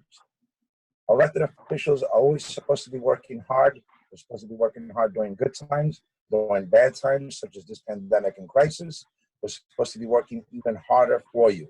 So just a quick update, since the start of this pandemic, my office has distributed more than 70,000 food boxes, 60,000 face masks, handled more than 2,000 constituent cases, participated in 148 cleanups and graffiti removals, and over 1,400 COVID testing has been provided through our office. We'll continue to do this. These are really dire times for so many people. And I can tell you, on those food pantry lines are people that were supportive of events, that sponsored events in this community, today are on the receiving end of a food pantry line. The pain is real, the devastation is real, and I want to do all that I can to help all this community get through these difficulties. Every week, we do food pantries. Please sign up for my newsletter from Kruger Avenue to Pelham Parkway. Tomorrow, we have one at the Greek Orthodox Church in Pelham Bay. These are good food boxes. 30 pounds of food in a box, 12 pounds of vegetables and fruits, 5 pounds of meat, 5 pounds of cheese and yogurt, a gallon of milk, things that every household can use. So if you know someone, please have them reach out to my office for more information. For that, as well as free masks and hand sanitizer and any COVID testing. We've been able to do some last-minute vaccinations for this community. This past week, I sent out a text blast for those that were interested. We had a vaccination site at Throgs Neck. I received a phone call from the governor's office saying not enough people are showing up. Within 15 minutes of receiving that, sent out a massive text blast. They exceeded the number that they were hoping to get to. So if you are in need of a vaccination, 65 years of age and older, please contact our office so that we can put you on the next list for the next event that pops up in our district. A quick update on funding for non-for-profits. You are a non-for-profit, community-based organization, and you wish to apply for City Council discretionary funding. This is the time to do it. The deadline is February 16th. You have to get in touch with my office so we can give you the information. If you have my newsletter, it's on that newsletter. Please take advantage of this. This is your taxpayer dollars. I just have the honor and privilege of giving back your money. So please use it. And that's for capital as well as programming. We also will be having a teletown hall on the funding for nonprofits on February 8th at 4 p.m. So RSVP and receive login details. Please contact my office. General office info, we're still open even though physically we're closed. We can still take calls, emails, and we follow up and follow through from 8 a.m. till 6 p.m. We open up early and stay open late, and you can still reach us after hours. We're still offering the same services as when our office was physically open. So anything from housing and tenant assistance, immigration, legal assistance, senior services, tax preparation services. We still do them. It's online, but we're able to get those resources to you. I want to thank you for bringing up some of those questions that you posed to our Congresswoman as well as our state senator. These days are getting more and more difficult. And it was a very difficult day for me. This is probably one of the most challenging days I've ever had in politics, where a majority of my colleagues in the city council voted to extend the number of street vendors, not taking into consideration, and this is not in opposition to street vendors, our brick and mortar stores need help. The total dollar amount that this city has given in grants and loans through partnerships with banks and all sorts of funding is a total of $85 million for 240,000 businesses. That equates to about $350 per business. That doesn't even pay the utility costs for a single month of our retail operators. We had a hearing this week out of my committee on a small business, and it further outlined and revealed that of the 85 million, only 4 to 5 million actually came from the city taxpayers' budget. The rest was federal money, state money, and taking credit for loans that traditional banks were making. And of that 4 to 5 million, very little came into the borough of the Bronx. So this has been a very difficult week. I am starting to lose hope. I don't see light at the end of the tunnel. We have a lack of leadership, and the message is clear from City Hall. If you're a small business, you don't matter. If you're a small business in the outer boroughs, you don't exist at all. And more of us have to come together. More of you have to start coming together and demanding these resources and this assistance. It is tragic what is happening. This city is being destroyed and undermined, and the borough of the Bronx always gets the least amount. Although we're the least wealthiest, the least skilled, the least healthiest, we have all of the at the top of all things that are bad and at the bottom of all things that are good, with the highest rate of unemployment, with the highest rate of COVID cases, and we can't get resources. And you can hear it in my voice. This is going to require community, city, state, and federal electeds working together. I don't know if anyone has any questions. Yeah, hey, Obid. Mark, could you let us know who vote, how the congressman or the councilman voted on this bill? Could you let us know who voted against, voted for, who 3 to voted 1. More than 3 to 1 supported it overwhelmingly, 36 to 13. I voted against it. And I'm not pinning one, this is not choosing street vendors over brick and mortar. The point is that we didn't do anything to help our brick and mortar survive. And instead of giving them the aid that they need in grants and 0% interest loans, the message was you get no grants, no loans, You better pay your real estate taxes. And guess what? A street vendor can open up in front of you and compete directly with you. And there's nothing that you can do about it. So the message was clear. But Mark, they talk about helping minorities.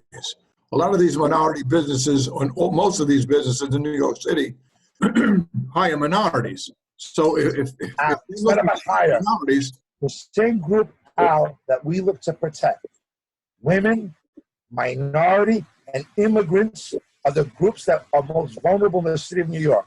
Well, they own businesses too. They are brick and mortar business owners, and they're not surviving. They are in the red. So we're hurting the very groups that we're supposed to be protecting.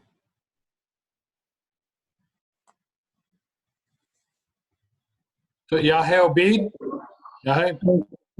Councilman, thank you very much for your hard work and for what you do for the small businesses. We really appreciate it. Just two quick things. Is there an update on the panic button?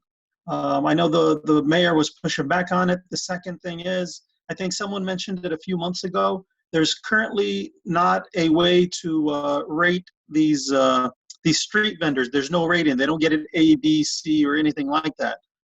Just those two things. Thank you.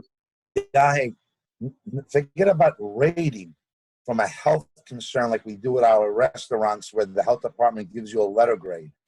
There's no oversight. On White Plains Road, there's home barbecues on White Plains Road where they're cooking and serving their products. There's no oversight as to what the quality of the meat is, how it's being handled. There's no sinks. There's nothing there.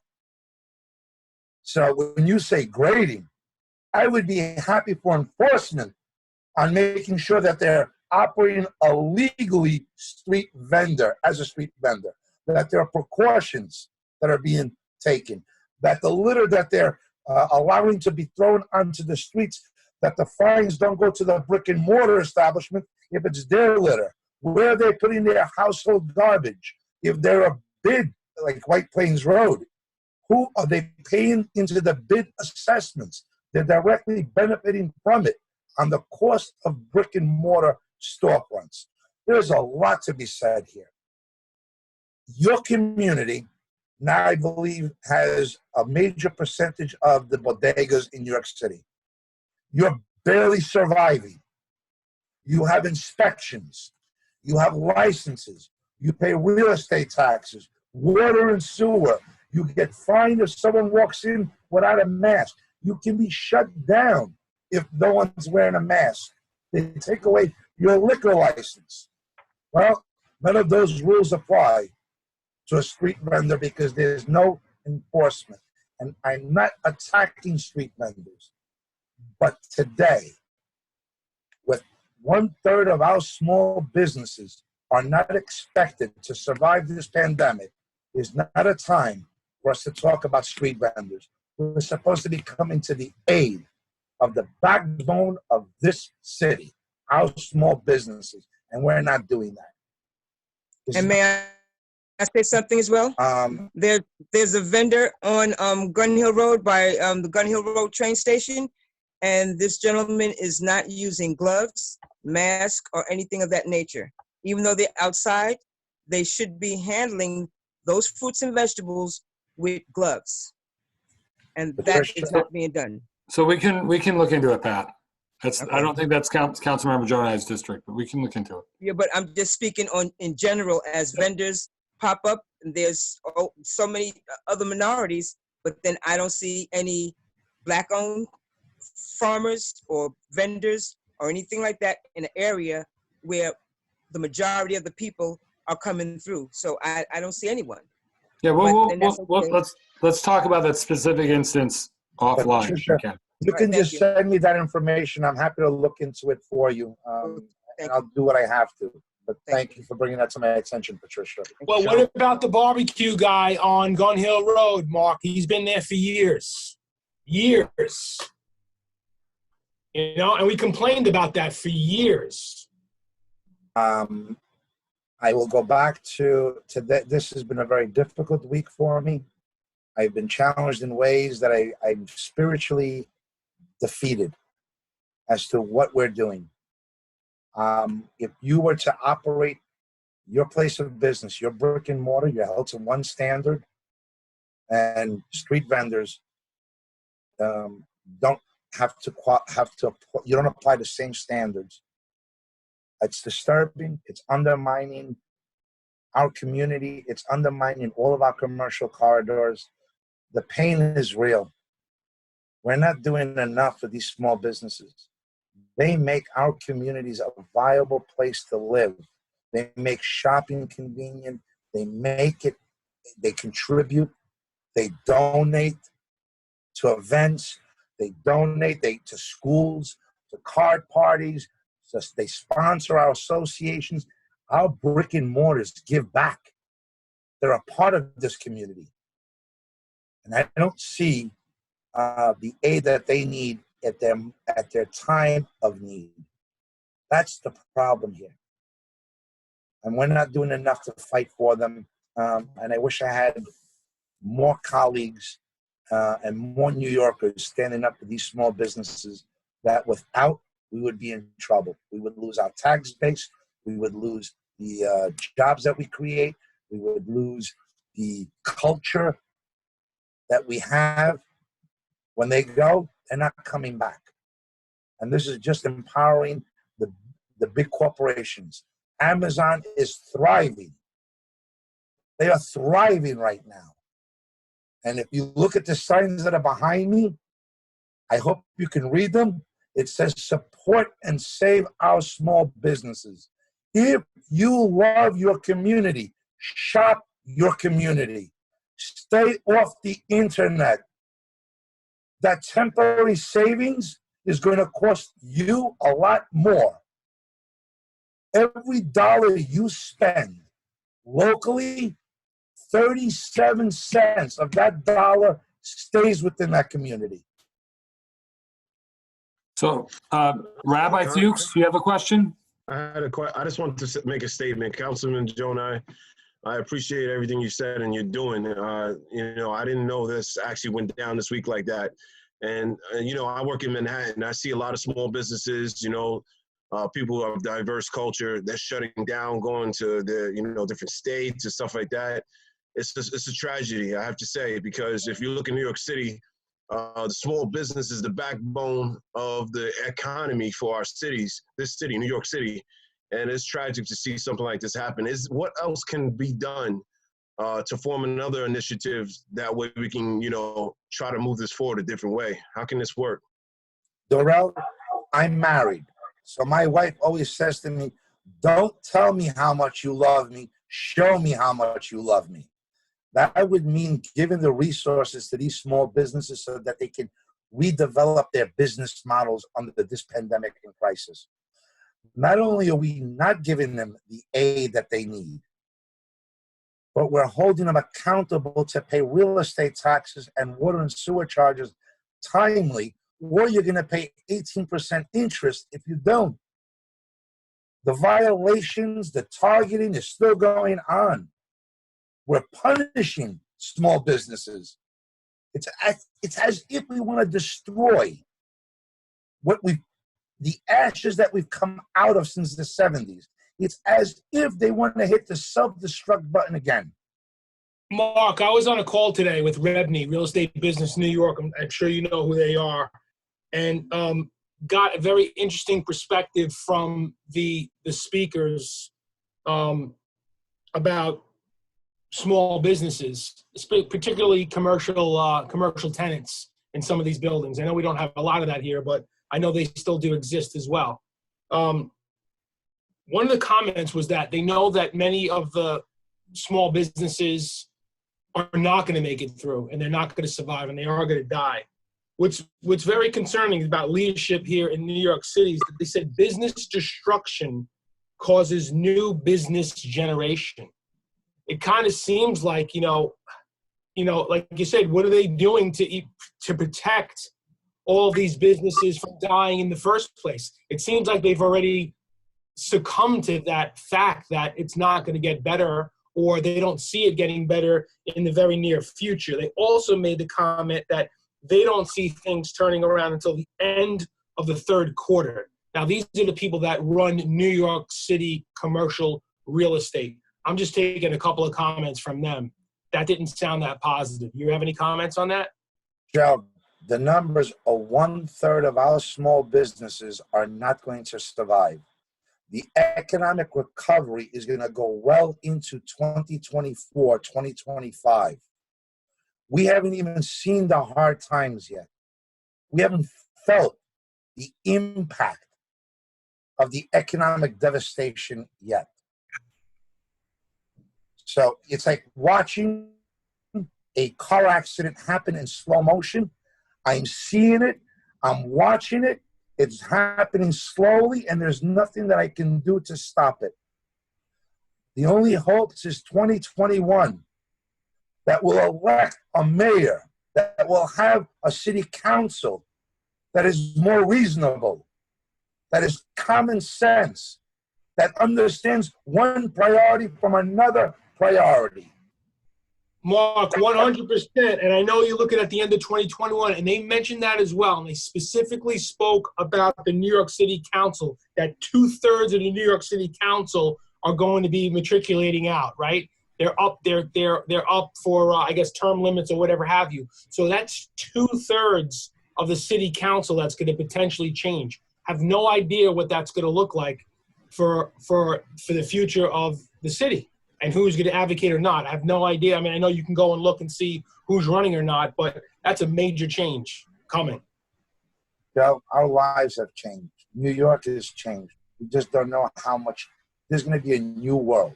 It's going to be a new New York.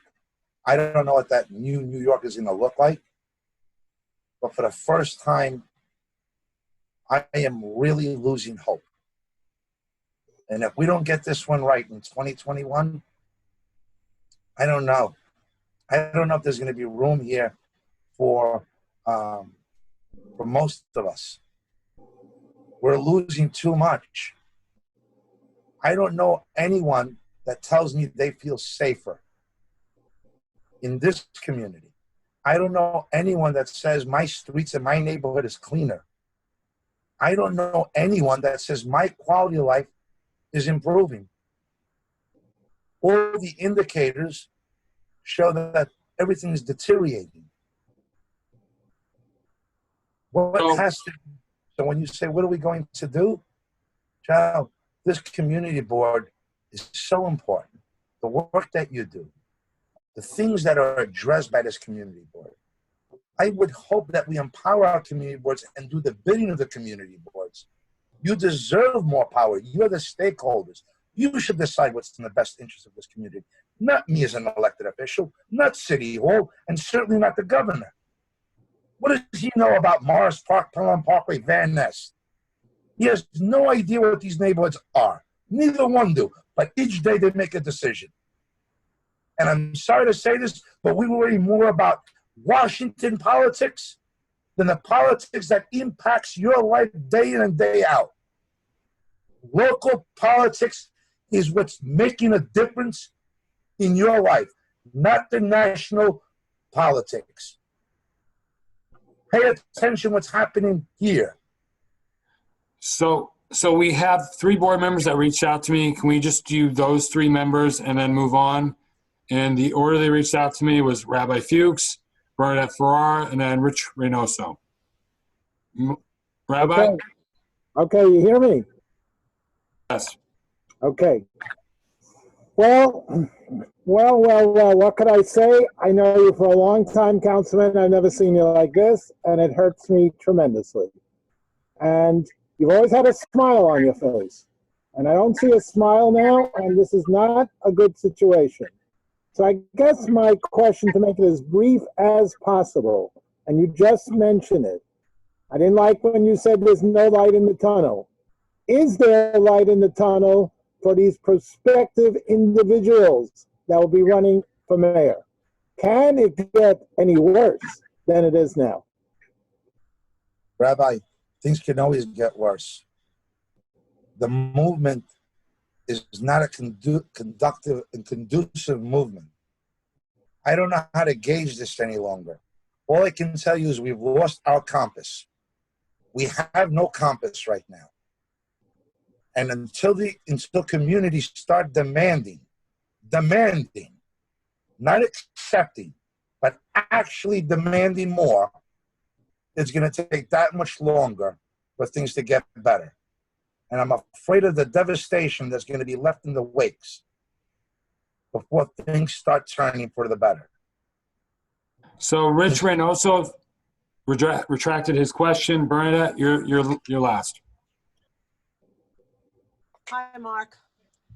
I'm as frustrated as you are with so many things that we're seeing just locally, and everybody knows how important it is. My question is, enough with doing everything the right way, okay? Because the right way isn't getting us anywhere. Okay. What do we do? What can we do? Okay. How about the city council, the ones that were for, basically, I don't know. I know we're not supposed to have a rally. We're not supposed to get together. Is there any way where we can do a visual protest? I mean, it seems Antifa and everybody else could do it. Why can't we do it? I mean, I think there would be a lot of people that are especially the business owners, that would probably say, yeah, I need to get out there. I need to do something. I mean, it's time to take action. And letters to those city council people who were not united, didn't see the importance, to basically pressure the mayor. Is there a process? Is there something creatively that you could suggest that this community board with maybe all of the community boards can do together with the borough president? I don't know. I'm asking. Bernadette, let's start with the elected officials that represent these areas. Our community board has many representations.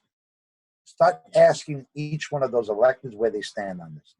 Ask them how they're going to help make a difference.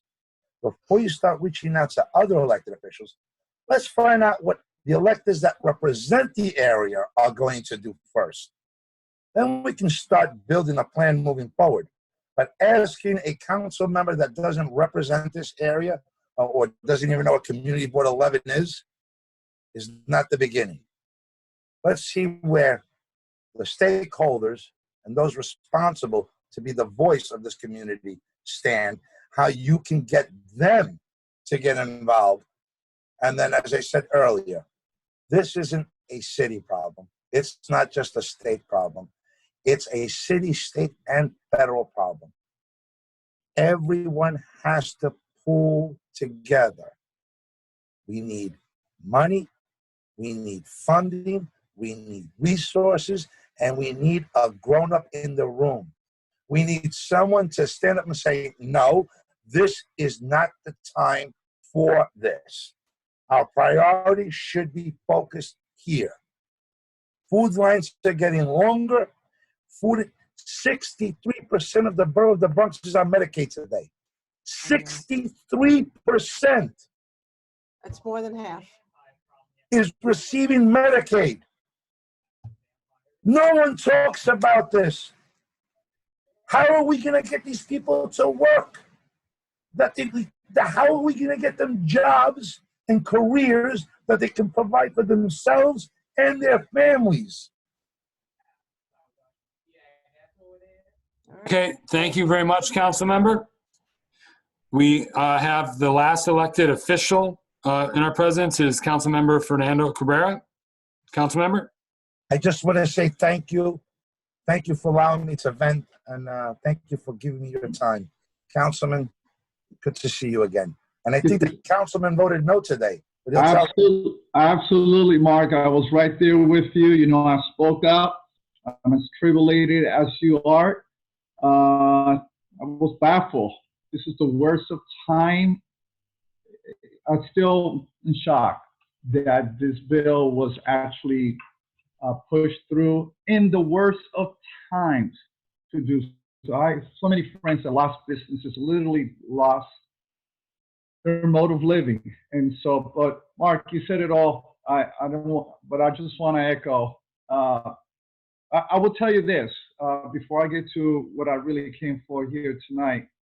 I did put an LS request for a bill that will mandate a map online that would obligate the city to identify where every single one of the street vendors are at.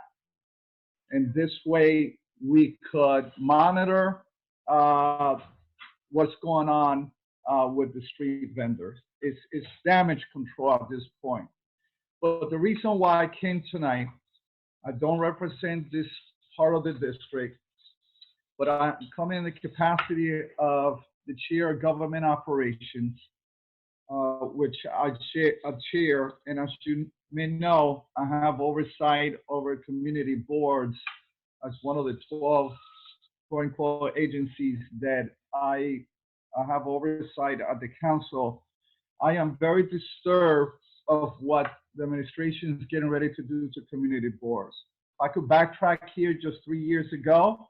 I led the fight to be able to get each community board $42,500. Prior to that, you went years without any increases.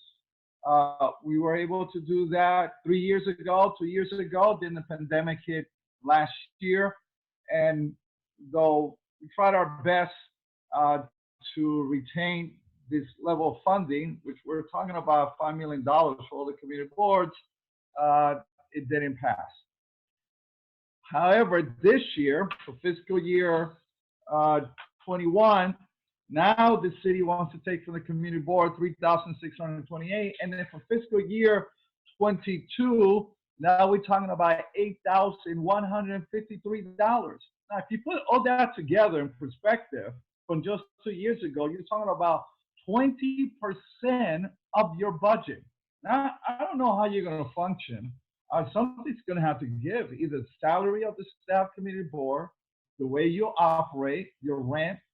And what they're doing is the little crumbs that they're giving you, and this is why I'm upset about this, the little crumbs they have given community board, and as a former community board member, community board 7, I feel insulted what they're doing to community boards. The little bit that they're giving you, then they're saying, let's take it back. Look, at the end of the day, what they're taking from you in the overall budget is not going to move really the needle, but it's going to move the needle in a tremendous negative way to the community boards, to what is happening. So I'm coming here tonight for a step of action. I'm literally going to every community board that I could get myself into, not just here in the Bronx, but throughout the city. And I'm asking that you will be able to either do a resolution or at the very least a letter to be sent to OMB and the administration asking them not to move forward with taking away this funding that is going to have a direct impact. Mark said it tonight. You're at the grassroots, you're on the front line. No one is closer to the ground than community boards, and made up mostly of volunteers. You have some staff, very minimal staff. Some of the community boards cover even more areas than council member. So you can imagine that this will continue if we don't put the brakes on, because they're not going to stop this year and next year. They will continue they will really make you ineffective.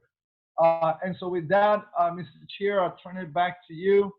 And it's my hope that we could, at the very least, have a letter or a resolution here tonight. Okay.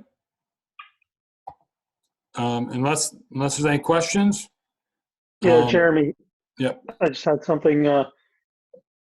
The mayor has basically no respect for community boards. It's been an issue for years, and we feel like right now there's really nothing we can do. You're asking us to ask for a resolution or a letter from the community board to send to the mayor's office. to stop the action that he's trying to take. I just wanted clarification, Mr. Councilman. Thank you for joining us as well. Thank you so much. You are correct. Look, he has not been a fan of community boards. That's no secret. Second of all, yes, I'm asking for the letter because I am going to go back to the administration and to be able to talk to OMB to make the case that it's not just Councilmember Cabrera making noise, but we're talking about 51 community boards that are saying enough is enough. And I believe with a concerted voice, we could do some damage control here. All right, Jeremy, is it okay? I'd like to call for a motion for a letter of, to send a letter to the mayor's office requesting that they halt the action that's being taken against the community board funding for fiscal year 21 and fiscal year 22. And I'll second that. Thank you, Al. Any discussion? Yeah, open for discussion. The only thing I would like to recommend is that the letter be written ASAP and that it be distributed to the entire board via email. 100% agree on that. I don't think there's much discussion needed because this is clear as day. Okay, any objections or anyone against? Objections or anyone against the motion? All right, motion passes unanimously. Thank you all. Thank you, Councilman. Thank you. Thank you for your leadership. And I'll definitely come back and report on any updates. Really appreciate it. All right. Jeremy, just one thing. Can you make Yeah, it clear Chris. to the whole board that they already withdrew money for the 2021 at least? Yeah, they've already taken our money. So they could always restore it, hopefully. So, Jeremy, am I going to be taking over timekeeper? Yeah, if you could. I think Frano's already left the building. Okay. Okay. So are we going to the gallery now? Right, elected officials are complete? Yes. Yes, Okay. we need to go back to the gallery. Joe, I didn't leave, but thank you because Oh. my battery is dying. No problem, Frano, you got it. Okay. All right. Let me share the agenda again. All right. I do not think Manny Martinez, the New York Public Library manager, is in. I don't know. He might have been in. Mr. Press, are you here still? Bob Press? Robert Press? Jeremy. Yep, go ahead. Okay. It is commendable that alternate sites for Stillwell Avenue were found. But by doing that, you were only saying to DHS that you want the second 200 adult men's homeless shelter. CB11 should be asking DHS the following questions. How many single adult homeless men are there in the city?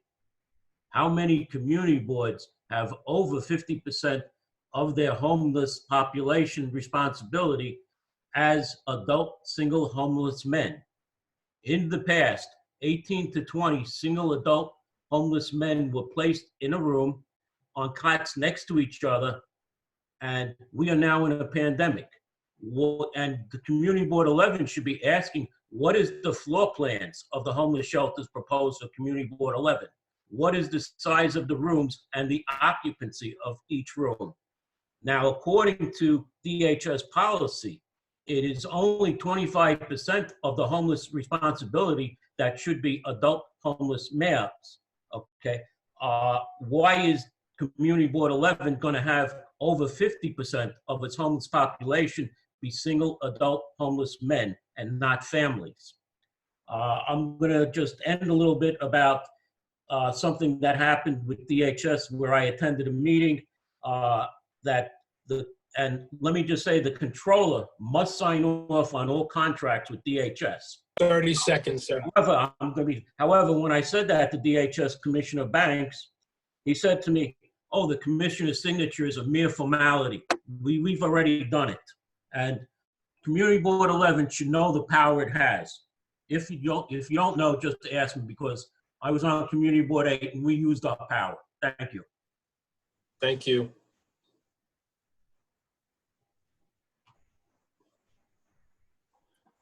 Okay. Sorry, I had to step away real quick. Is Next that it? speaker. Okay. So Angelique Iglesias from Neighborhood Shop. Hi, I'm here. Thank you. So you got 2 minutes. Alrighty, thank you so much.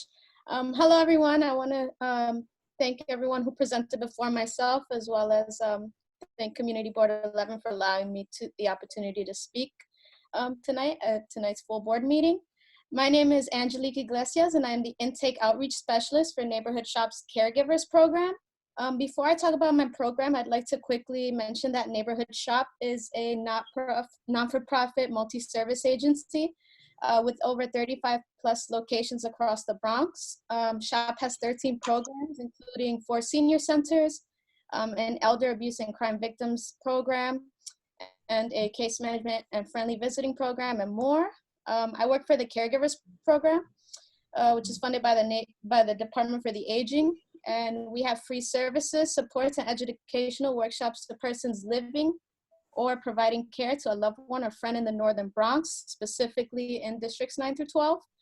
And caregivers include any adults over the age of 18 providing adult 60, or an adult over the age of 55 providing care to a disabled adult over the age of 18. We also provide services to kinship caregivers, so any grandparent, aunt, uncle, or other kin-like relative over the age of 55 providing care to a child under the age of 18. Some of our services include assistance with accessing benefits and entitlements. 30 seconds, Mr. Iglesias, 30 seconds. Funding and purchase of supplemental items, respite care, which caps out at about 24 hours for each client for the year. And we also have private support groups and free educational workshops, which are open to the public. If anyone is interested in hearing more about the program, you can feel free to reach out to me at 718-542-0006. And I can provide you with more information. I'll leave my information in the chat as well. Thank you. Thank you. So we have Stephen Williams, MTM Accessible Dispatch Program, and Chris Kirka. I need to make you the host temporarily. I have to step away for a second. So, Chris, you got that? Yeah, I got it. But hurry up because I got to go too. All right. So is Mr. Williams here still? Okay, if not, we will turn it over to Ms. Delgado. Ms. Delgado. Yep. Hello. I would like to address the misinformation from Housing and Meeting Committee on 1682 Stillwell Avenue. First, Stillwell Avenue bought for $4.8 million, twice the market value. That was false. Actually, a property nearby with the same zoning and size was bought for over $5 million just last year. Second, unfounded pay-to-play accusations were made based on that misinformation of property value. Third, the rent is over $3 million, false. The rent includes the cost of building this shelter. Fourth, this so-called luxury building is against the shelter. That's not accurate because actually the owner nor the tenants have expressed any opposition as of yet. Misinformation is dangerous because it can cause harm, hurt reputation, and disempower the community. Whether residents are for or against this shelter, they should be empowered with the accurate information. I also object that a letter was sent to DHS without a committee or full board vote on that letter or public input. I am also mortified by the committee board leadership description of Kervin's outdoor dining area as a monster and even shit. We should help our small businesses, and especially those owned by women of color. Less than 2% of businesses are owned by women of color. Thank you. Thank you.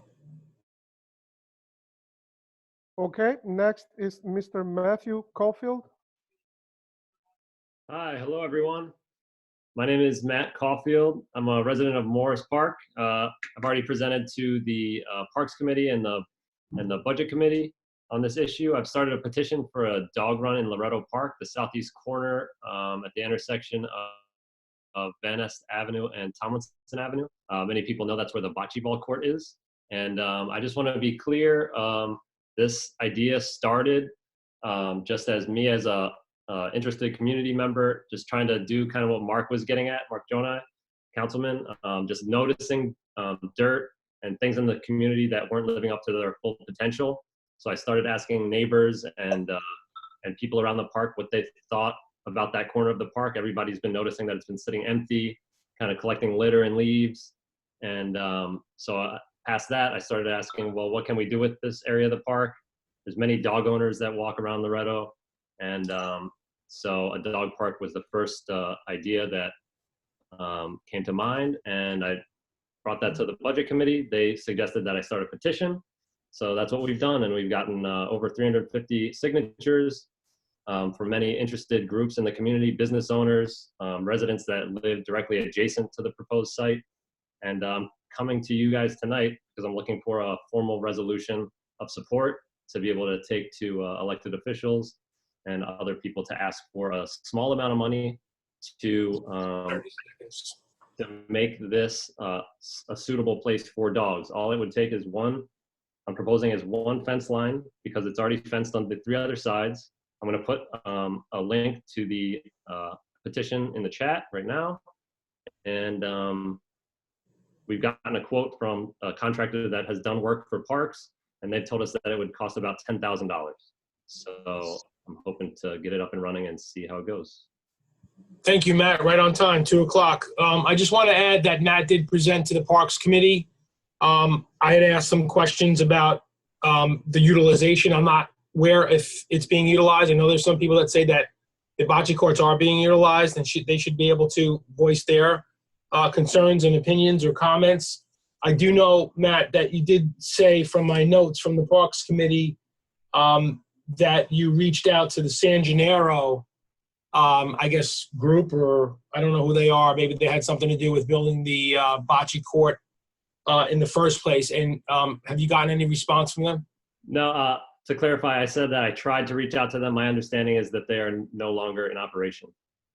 Oh, okay. Sorry. Thanks for the clarification. But Joe, outreach has been trying to find people that want to use the bocce courts and try to bring that presence back in, because that would be the most easy way to address the issue that I'm trying to tackle. Yeah, years ago, people came to the Morris Park Association and asked about doing something with the bocce ball courts, and they would bring a league into Loretto Park. So we did. We had the bocce courts renovated, and no one came. So right now, as far as I know, it's not being utilized. I spoke to Matt earlier this evening. The only problem I have with the dog run is the children that will be using the park. I'm just afraid that somebody's going to get bit. So what I told Matt I was going to speak to the principal of St. Francis Xavier, because their children use the schoolyard during lunchtime. I will check with them and see if it's okay with them. I mean, I have no objection to it. The association has no objection to it.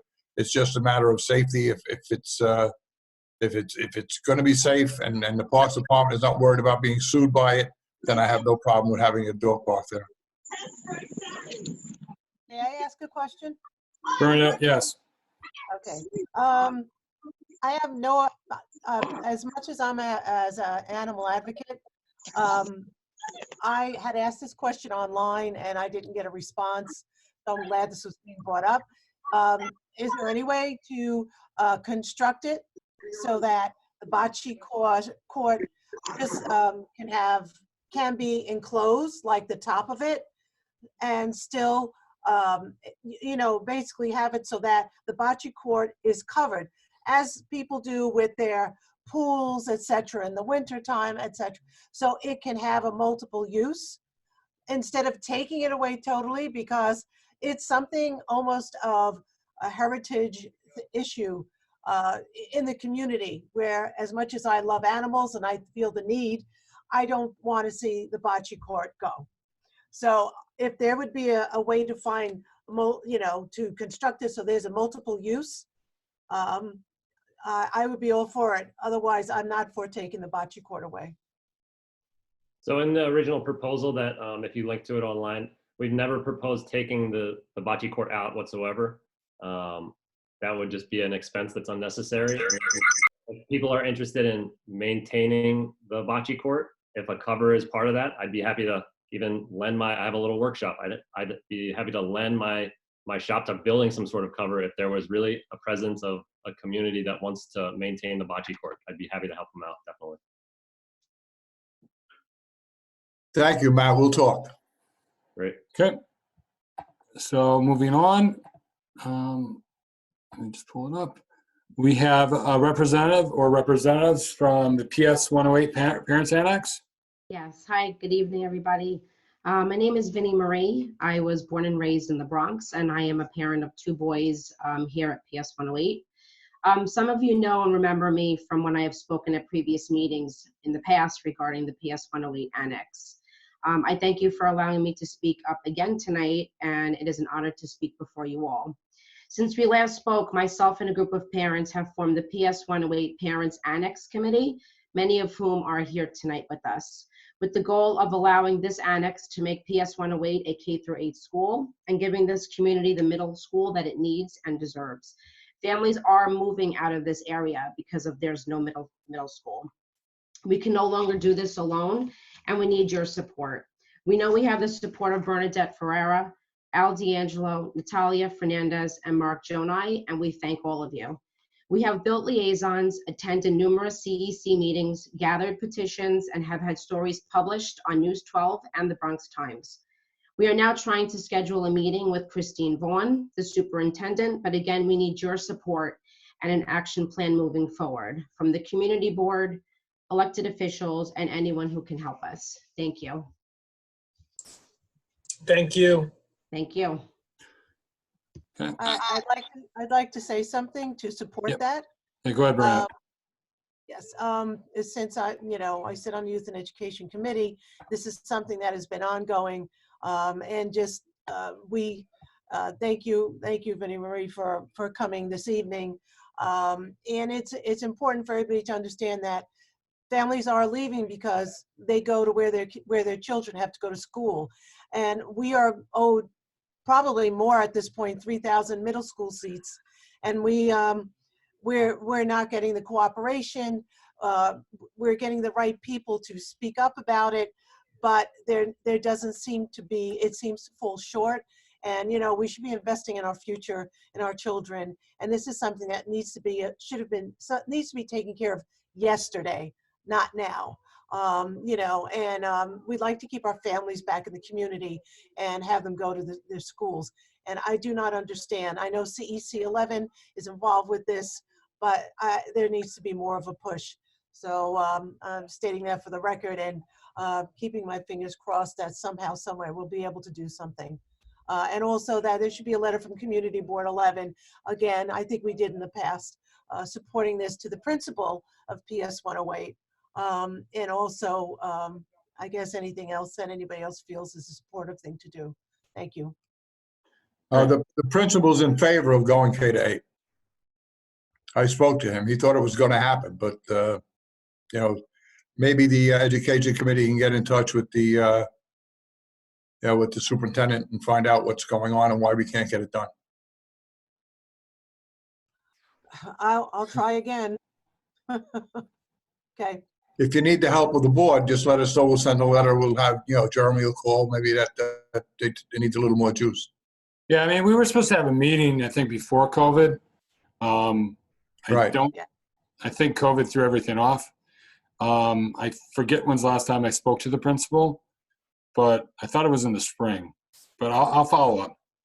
To my understanding, Jeremy, there were already the plans, and actually Mrs. Peraza, I remember on the last time, because you got to understand also I have a child that goes at PS 108, and I would have loved him to continue in that school. It's an incredible school, incredible teachers over there. Mrs. Peraza, incredible person.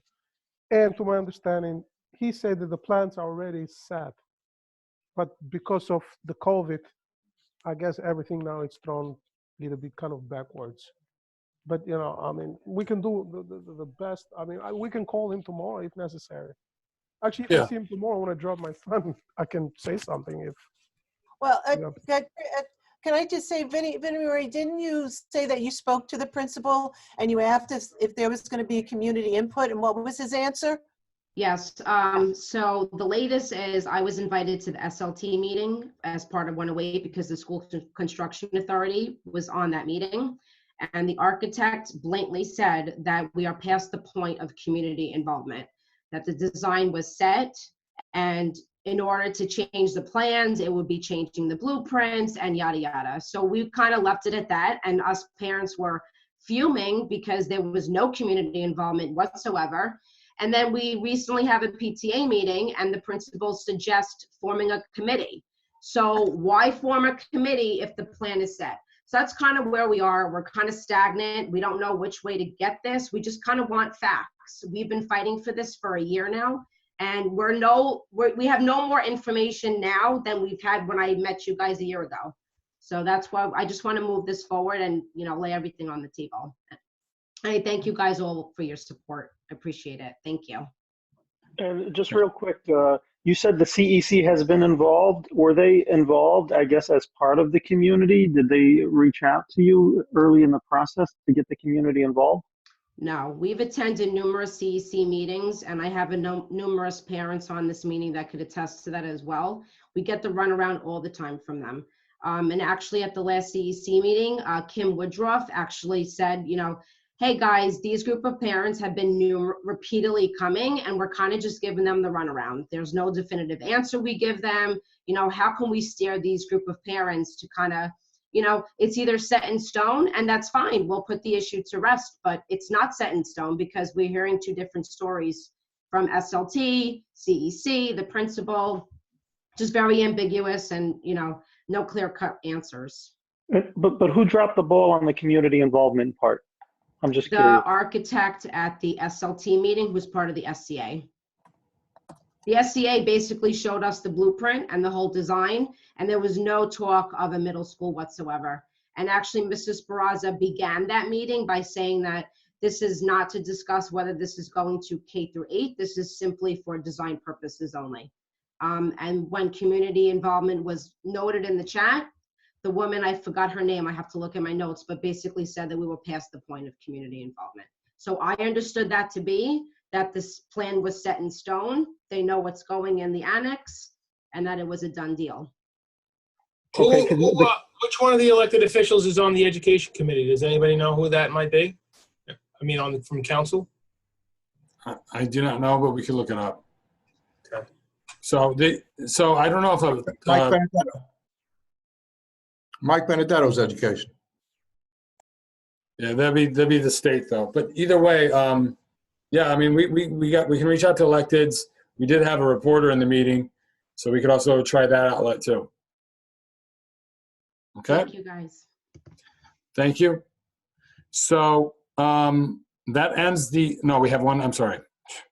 And we have one more speaker, Marisa Davis from Curvens.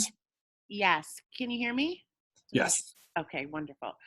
Hi. So I had the chance to listen to a taped meeting from the board 2 days ago.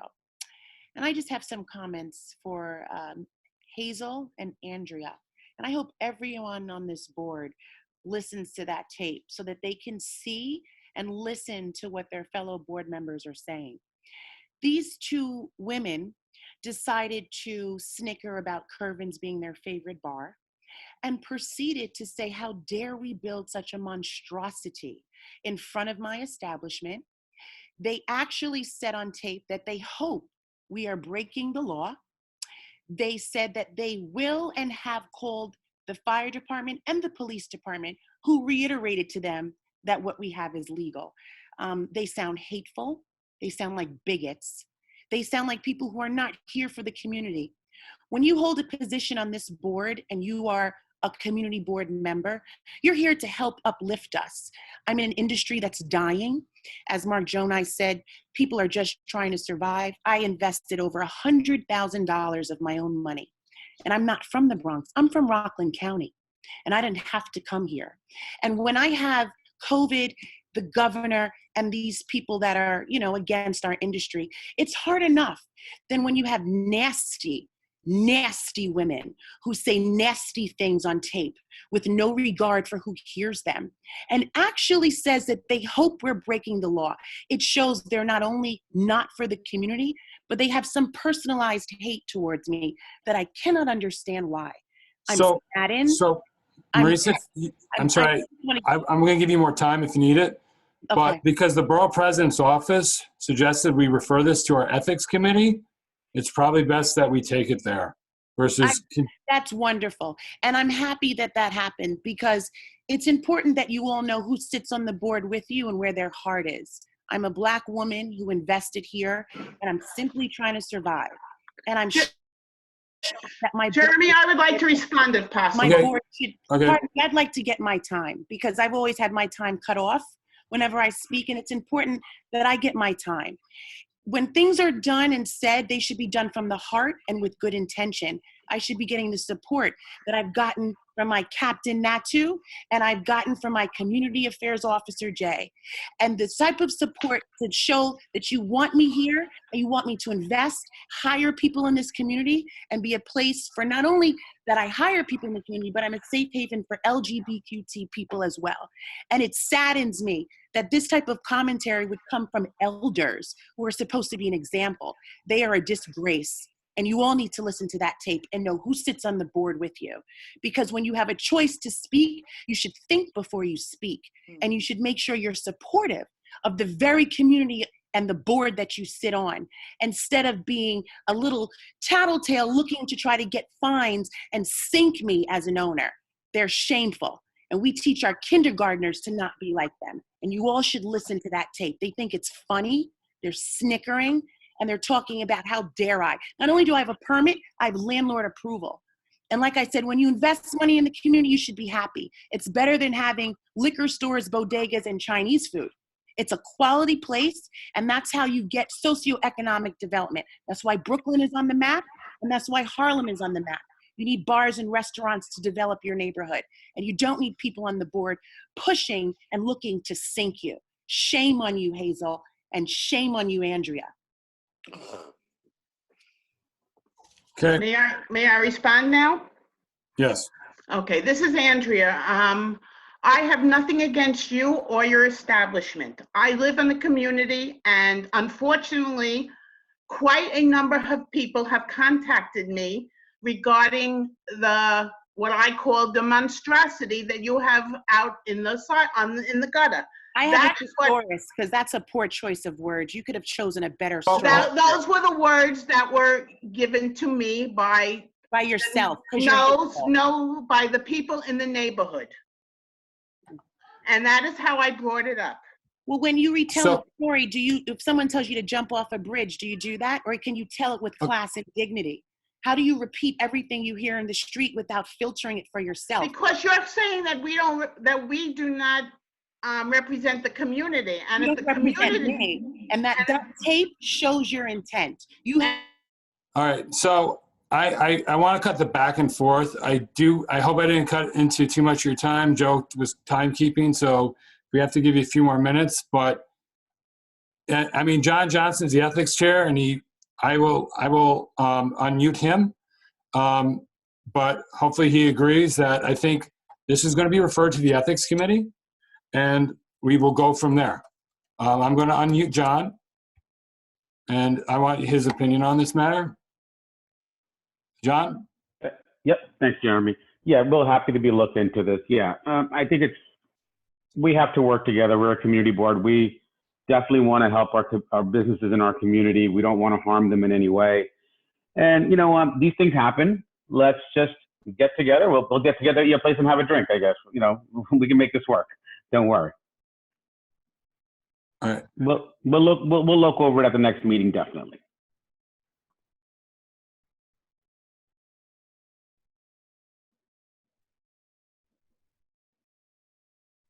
We good? No, I think I lost everybody.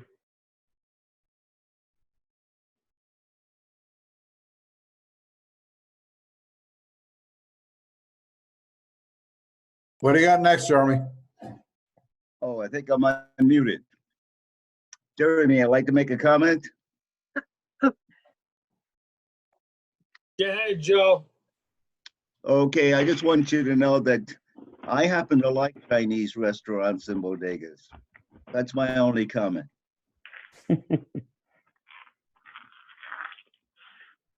Interesting. Hi, it's Hazel. Can I just say something?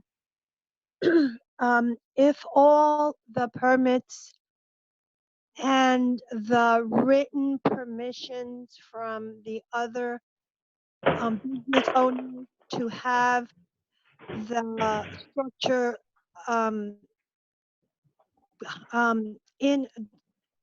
extended to cover their properties are available, I wouldn't mind taking a look at it and ask the owner to produce them.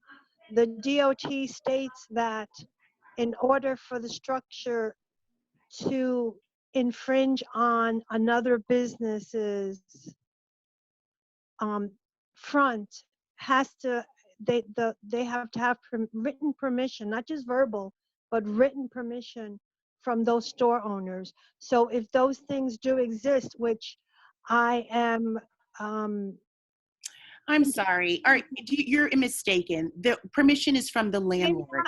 I am not mistaken. That's from the Okay, landlord. so but let's, just, Jeremy, just quickly on this thing, let's table this discussion. We're talking about many different things here. We're talking about the legality of the structure that's there. That's one issue. And I'm permitted, and I have all the letters from.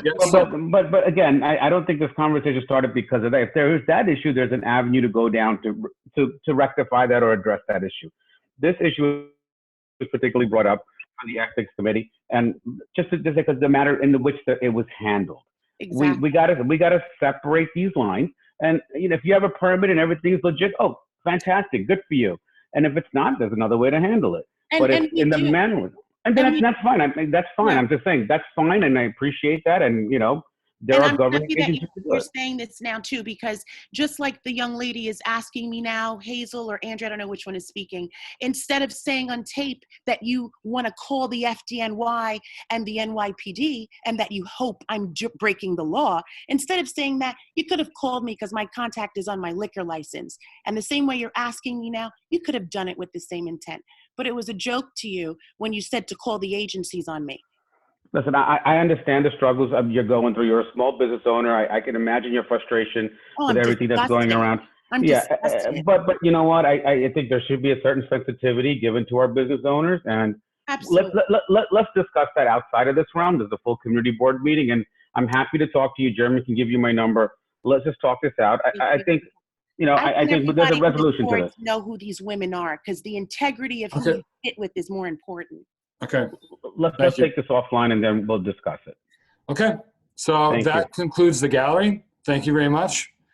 And then we have, I'm not sure what elected official reps we still have in. I don't know if the borough president's office is in. Is Mr. Lucania here? Yes, Jeremy, I'm still here. Okay. Go ahead, How Tom. much time, Jeremy, are we allowing the rest of the folks to speak? We, like everybody else, 2 minutes. 2 minutes? You got it. It will be less. I need to go No to. problem, Tom. I just wanted to make sure I knew. Thank you. Thank you. Good evening, everyone. Again, it's obviously been a very long evening. A lot of issues that need to be addressed. And as Jeremy said, we did receive information from some residents regarding the bar on Leidick. And we, as Jeremy said, it was suggested that the Disciplinary Ethics Committee review it and then respond back to our office. Just 2 quick notes. Applications for new board members are due on February the 5th. Reappointment applications are also due on February the 5th. Anyone who is new and is looking to apply to the board, as they know on the last page of the application, there is the portion about having a DM or chair sign the form in order to prove that you attended a meeting. I'm not going to ask you to go searching for folks to sign forms. So if you self-certify that you attended a meeting of the community board on a particular date and sign it, we will accept that for this time around. As always, the Borough President's website is up to date on all things COVID, all things vaccinations, in terms of locations and any other information that is pertinent to the pandemic that we've all been experiencing is on our website. And our last newsletter, I know I have shared with the board and board members as well. If there are any questions, you could always reach me through our email since we are still not working regularly at the office. Thank you. Thank you, Tom. And unless there's any questions for the Borough President's office, I want to see if we have, I don't know if the mayor's office is here or the public advocate's office. Christina, are you still in from the DA's office? I'm still here. I'm sorry. Who did I miss? Sorry, Christina. I think somebody else is. Who else is here? Yeah, the public advocate's office is here. Okay, so we'll go to the public advocate, then the DA's office. Good evening, everyone. The public advocate has had a bill heard by the city council. It's a racial impact study for rezoning. And the bill would require a racial disparity report for certain land use applications of a minimum number of adjacent blocks or floor area. And the report must include, but it's not limited to, an analysis of demographic, social, economic, and housing conditions and trends, as well as identification of potential measures that may address any identified disparities or displacement risks. So that's my only update for this month so far. So thank you. Okay, great. Christina. Good evening, everyone. Happy New Year. I know it's late in the new year, but this is the first time you guys are meeting. I'm Christina from the Bronx DA's office, Community Engagement Coordinator. Just a general announcement. We're still working remotely. However, we are providing constituent services for any services that one may need related to a crime that may have been committed in Bronx County. Also, we are offering workshops for students or community centers. We've gone virtual with our workshops. So if you know of any community centers or schools that are interested in bullying, cyberbullying, gang awareness, peer pressure, I can send you an email with a list of the workshops that we provide. If you know of anyone interested in those workshops, please reach out to us. Our concept coordinator, Robert Spencer, and his number is 347-203-0355. For the general constituent services, you can reach out to the Community Affairs Unit at 718-590-2272. And if you know of anyone who is a victim of crime and is looking for services or resources, they can reach out to our Crime Victims Assistance Unit at 718-590-2115. Thank you, everyone.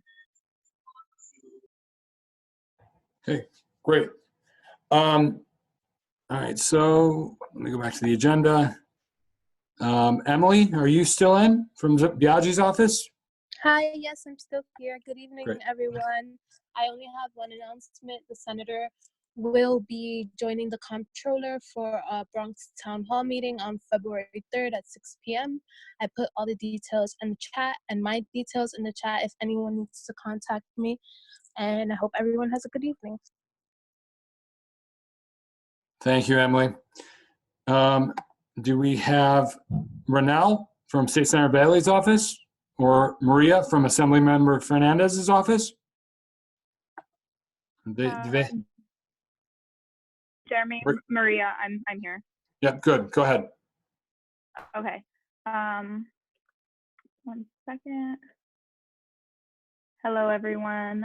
I hope everyone had a wonderful holiday. Our office is still working remotely at the moment. However, if it is a case of an emergency or we do go in our office by appointment only for constituents, if you need to reach us, I'm going to be putting our office number and email information in the chat.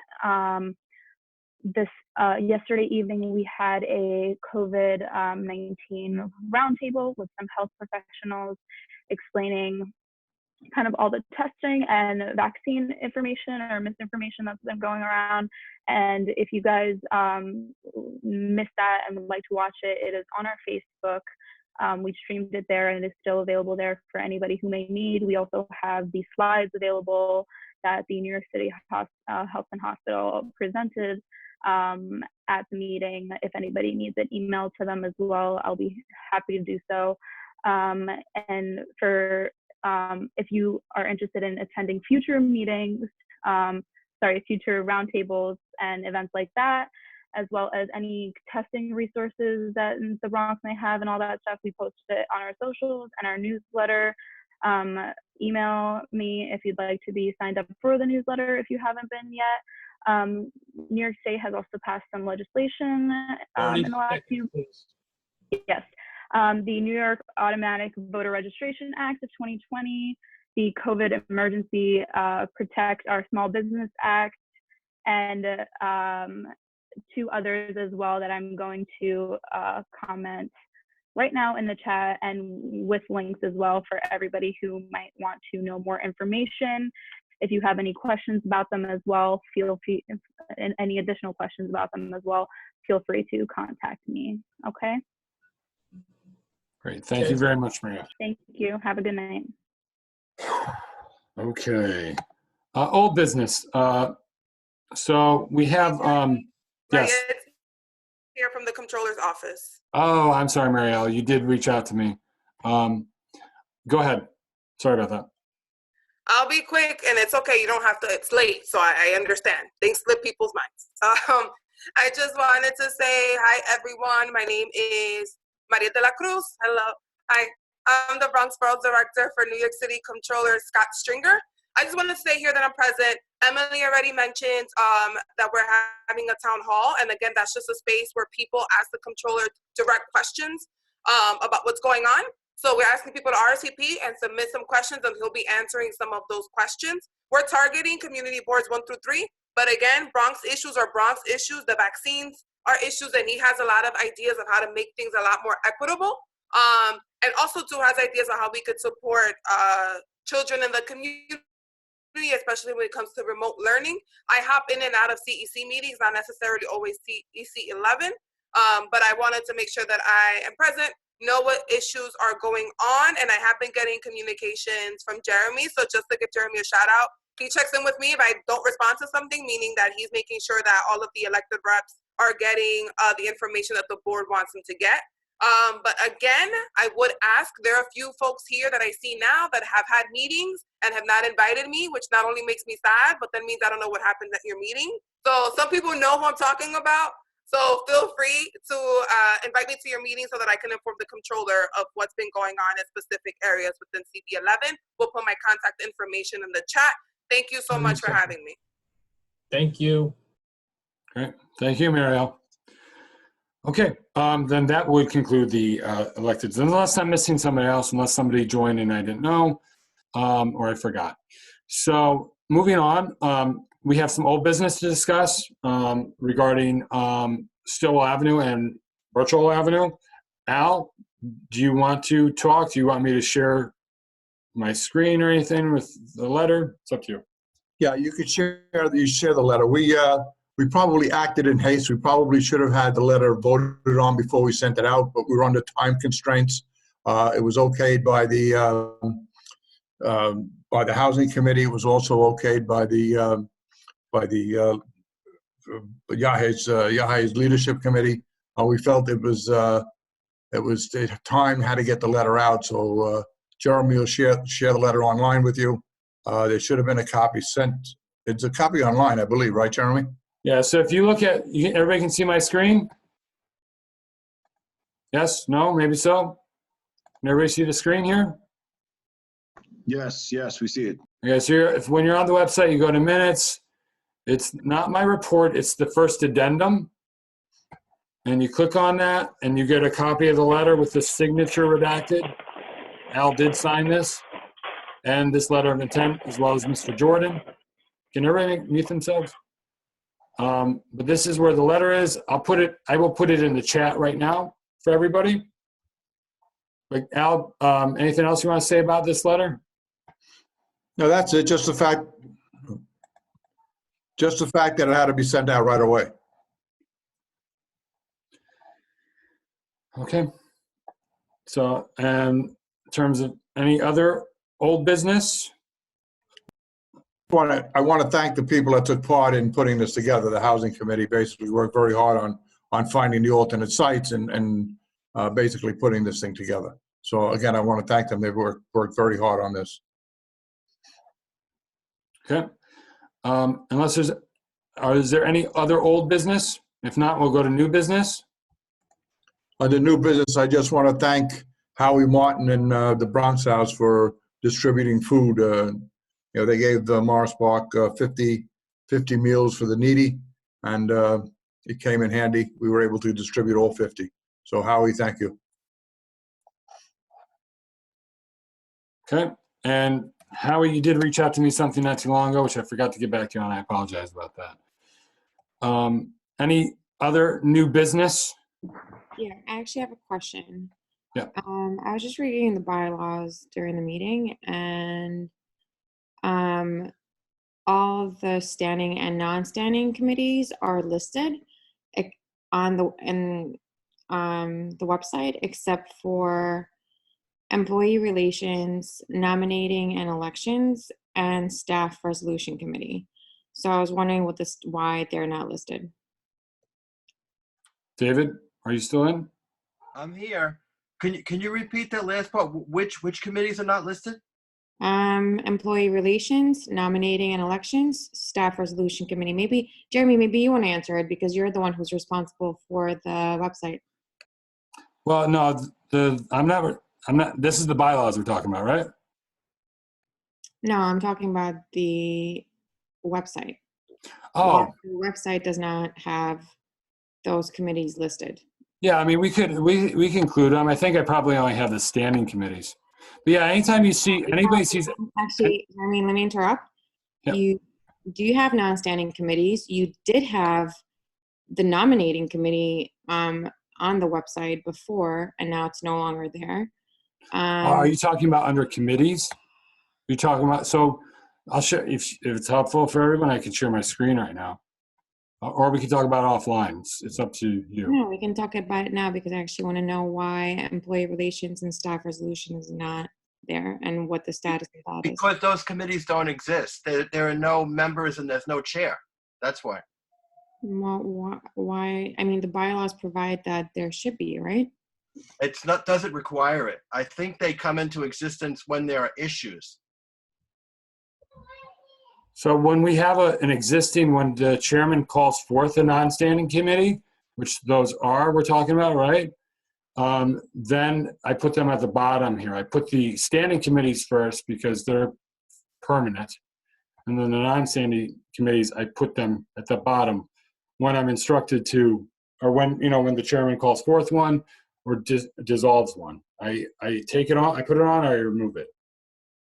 But are these non-standing committees, like for instance, the employee relations and the staff resolution committee, are those two committees supposed to have a chair and a vice chair or whatever the case may be, whether they're standing or non-standing? If they were standing committees, then they would have to have a chair and membership. But since they're non-standing committees, they come in and out of existence when there are issues. I was the last chair of the Employee Relations Committee when we had issues, but when we resolved everything, we went out of existence. So every time, so you're suggesting that it would be a new chair each time an issue? Yes. Oh, okay. All right. But of course, it's up to Al as the chair of the board. He can decide, when to constitute the committees. That's his prerogative. I mean, I think, well, anyway, I mean, I suggest that they probably should be standing committees, in my opinion. But I don't know. I mean, it does sound counterproductive, right? If those committees are there, they could be in place to prevent a problem from happening, not wait for a problem to happen and then get a committee together. As far as I know, the reason they're non-standing committees is because we didn't have issues that were on a regular basis. I mean, we didn't have the Employee Relations Committee meet for many, many years because there weren't, that they basically dealt with salaries and things like that. And when there were no issues to deal with, there was no point because we didn't have anything to meet about. I did propose to David, if David recalls this, that maybe bylaws should be standing, because if you haven't noticed, they meet more often probably than they don't at this point. But that's just one suggestion I made a while ago. So maybe there should be a discussion about these committees and what they would do, what their roles would be, get that a little bit up to date, and then have a discussion about it and maybe vote to reinstitute it, if that's how it works. The recent bylaw proposal I made for the staff, I think the staff resolution committee, is that, as far as I can tell, it's largely, I think, for the most part, the ethics and disciplinary committee supersedes that and has taken over that role. So, I mean, Well, David's going to. That's your opinion, Jeremy. Yeah. We'll discuss that. Yep. But So also, can I add something, Jeremy? Sure, Chris. It's true what David said, that, it was called mostly about and related to staff salaries. Because you guys got to understand one thing. When it comes to staff, with the exception of Jeremy, me and Harriet were a union. You cannot take under consideration to take any actions without union being involved in such and such. So that has to be brought into consideration too. Okay, so unless there's any other questions regarding this, 80, we can move on. I have another question or a comment. Well, a question, Jeremy. So if we wanted to start a new committee that doesn't exist or didn't exist once before and is defunct or lying dormant, how do you go about doing that? You speak to the chairman of the board, Okay. like the equity committee. Yeah, I think if you want to propose something new, you'd have to contact Al, and Al would have to refer it to the bylaws committee. But I mean, That's not entirely true. The bylaws allow the chair of the board to create a non-standing committee, I believe. I'm working from memory here, but I believe that Al can do that. That's what he did with the equity committee. He created it as a non-standing committee. The bylaw You're right, committee David. was You're not right, involved David. with that. If there's a need for a committee, if something comes up where we feel that a committee would be beneficial to the board, then we'll just set up the committee. And, the bylaws allow me to do that. Thanks, Al. Well, Okay, anything else? I do want to bring up some new business that I spoke with Mr. Johnson and Yahe about earlier. So Yahe and I attended a training earlier this month with the state and other community boards regarding open meetings, and where we learned a few things. For example, we learned that legally we don't have to allow the public to speak at our meetings, but we do so as a courtesy because we value their input. That's one thing, but more importantly, transcriptions. Supposedly, legally, we need transcriptions of meetings, and so now we need to move back to WebEx. And now there are two versions of WebEx, because everybody always seemed to have a problem with WebEx. I will try the simpler version, which I know Debbie Kololik likes. And WebEx does automatic transcriptions of meetings. I mean, this platform does not. Jeremy, where did that come from that we need transcriptions of meetings? State Committee on Open Government, and this is part of the executive order. This is only for remote meetings under COVID. I think I know what you're referring to, and I think I looked into this a number of months ago, and Tom Lucania can correct me if I'm wrong, but I think the definition of transcript in this context includes a recording, an audio recording. Okay, yeah, I will double check with Tom. I don't know if he wants to chime in now, if he's still here, but I don't want to take up too much. I am, but I heard the same word, transcript, so I don't know whether it is what David's referring to or what we commonly know as a transcript. If you can produce a transcript off of your WebEx, then that would obviously suffice. But just to correct Jeremy just a bit, while you're right in saying that the state says that you don't have to allow the public to speak, the New York City Community Board Handbook and the Charter requires a public session at community board meetings. So sometimes the two don't particularly match. So that overrides what you heard at the training. Thank you, Tom. There are actually a few things like that.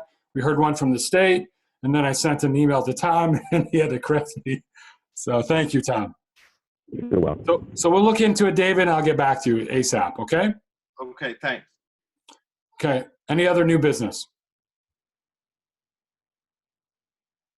Any motion to adjourn? Motion to adjourn. I second it. Any abstentions or against? All right. So that means Good night, everyone. Have a good night. 9:55 p.m. the meeting ended. Good night. Good night, everyone. Good night, everyone. Good night. Good night. Good night.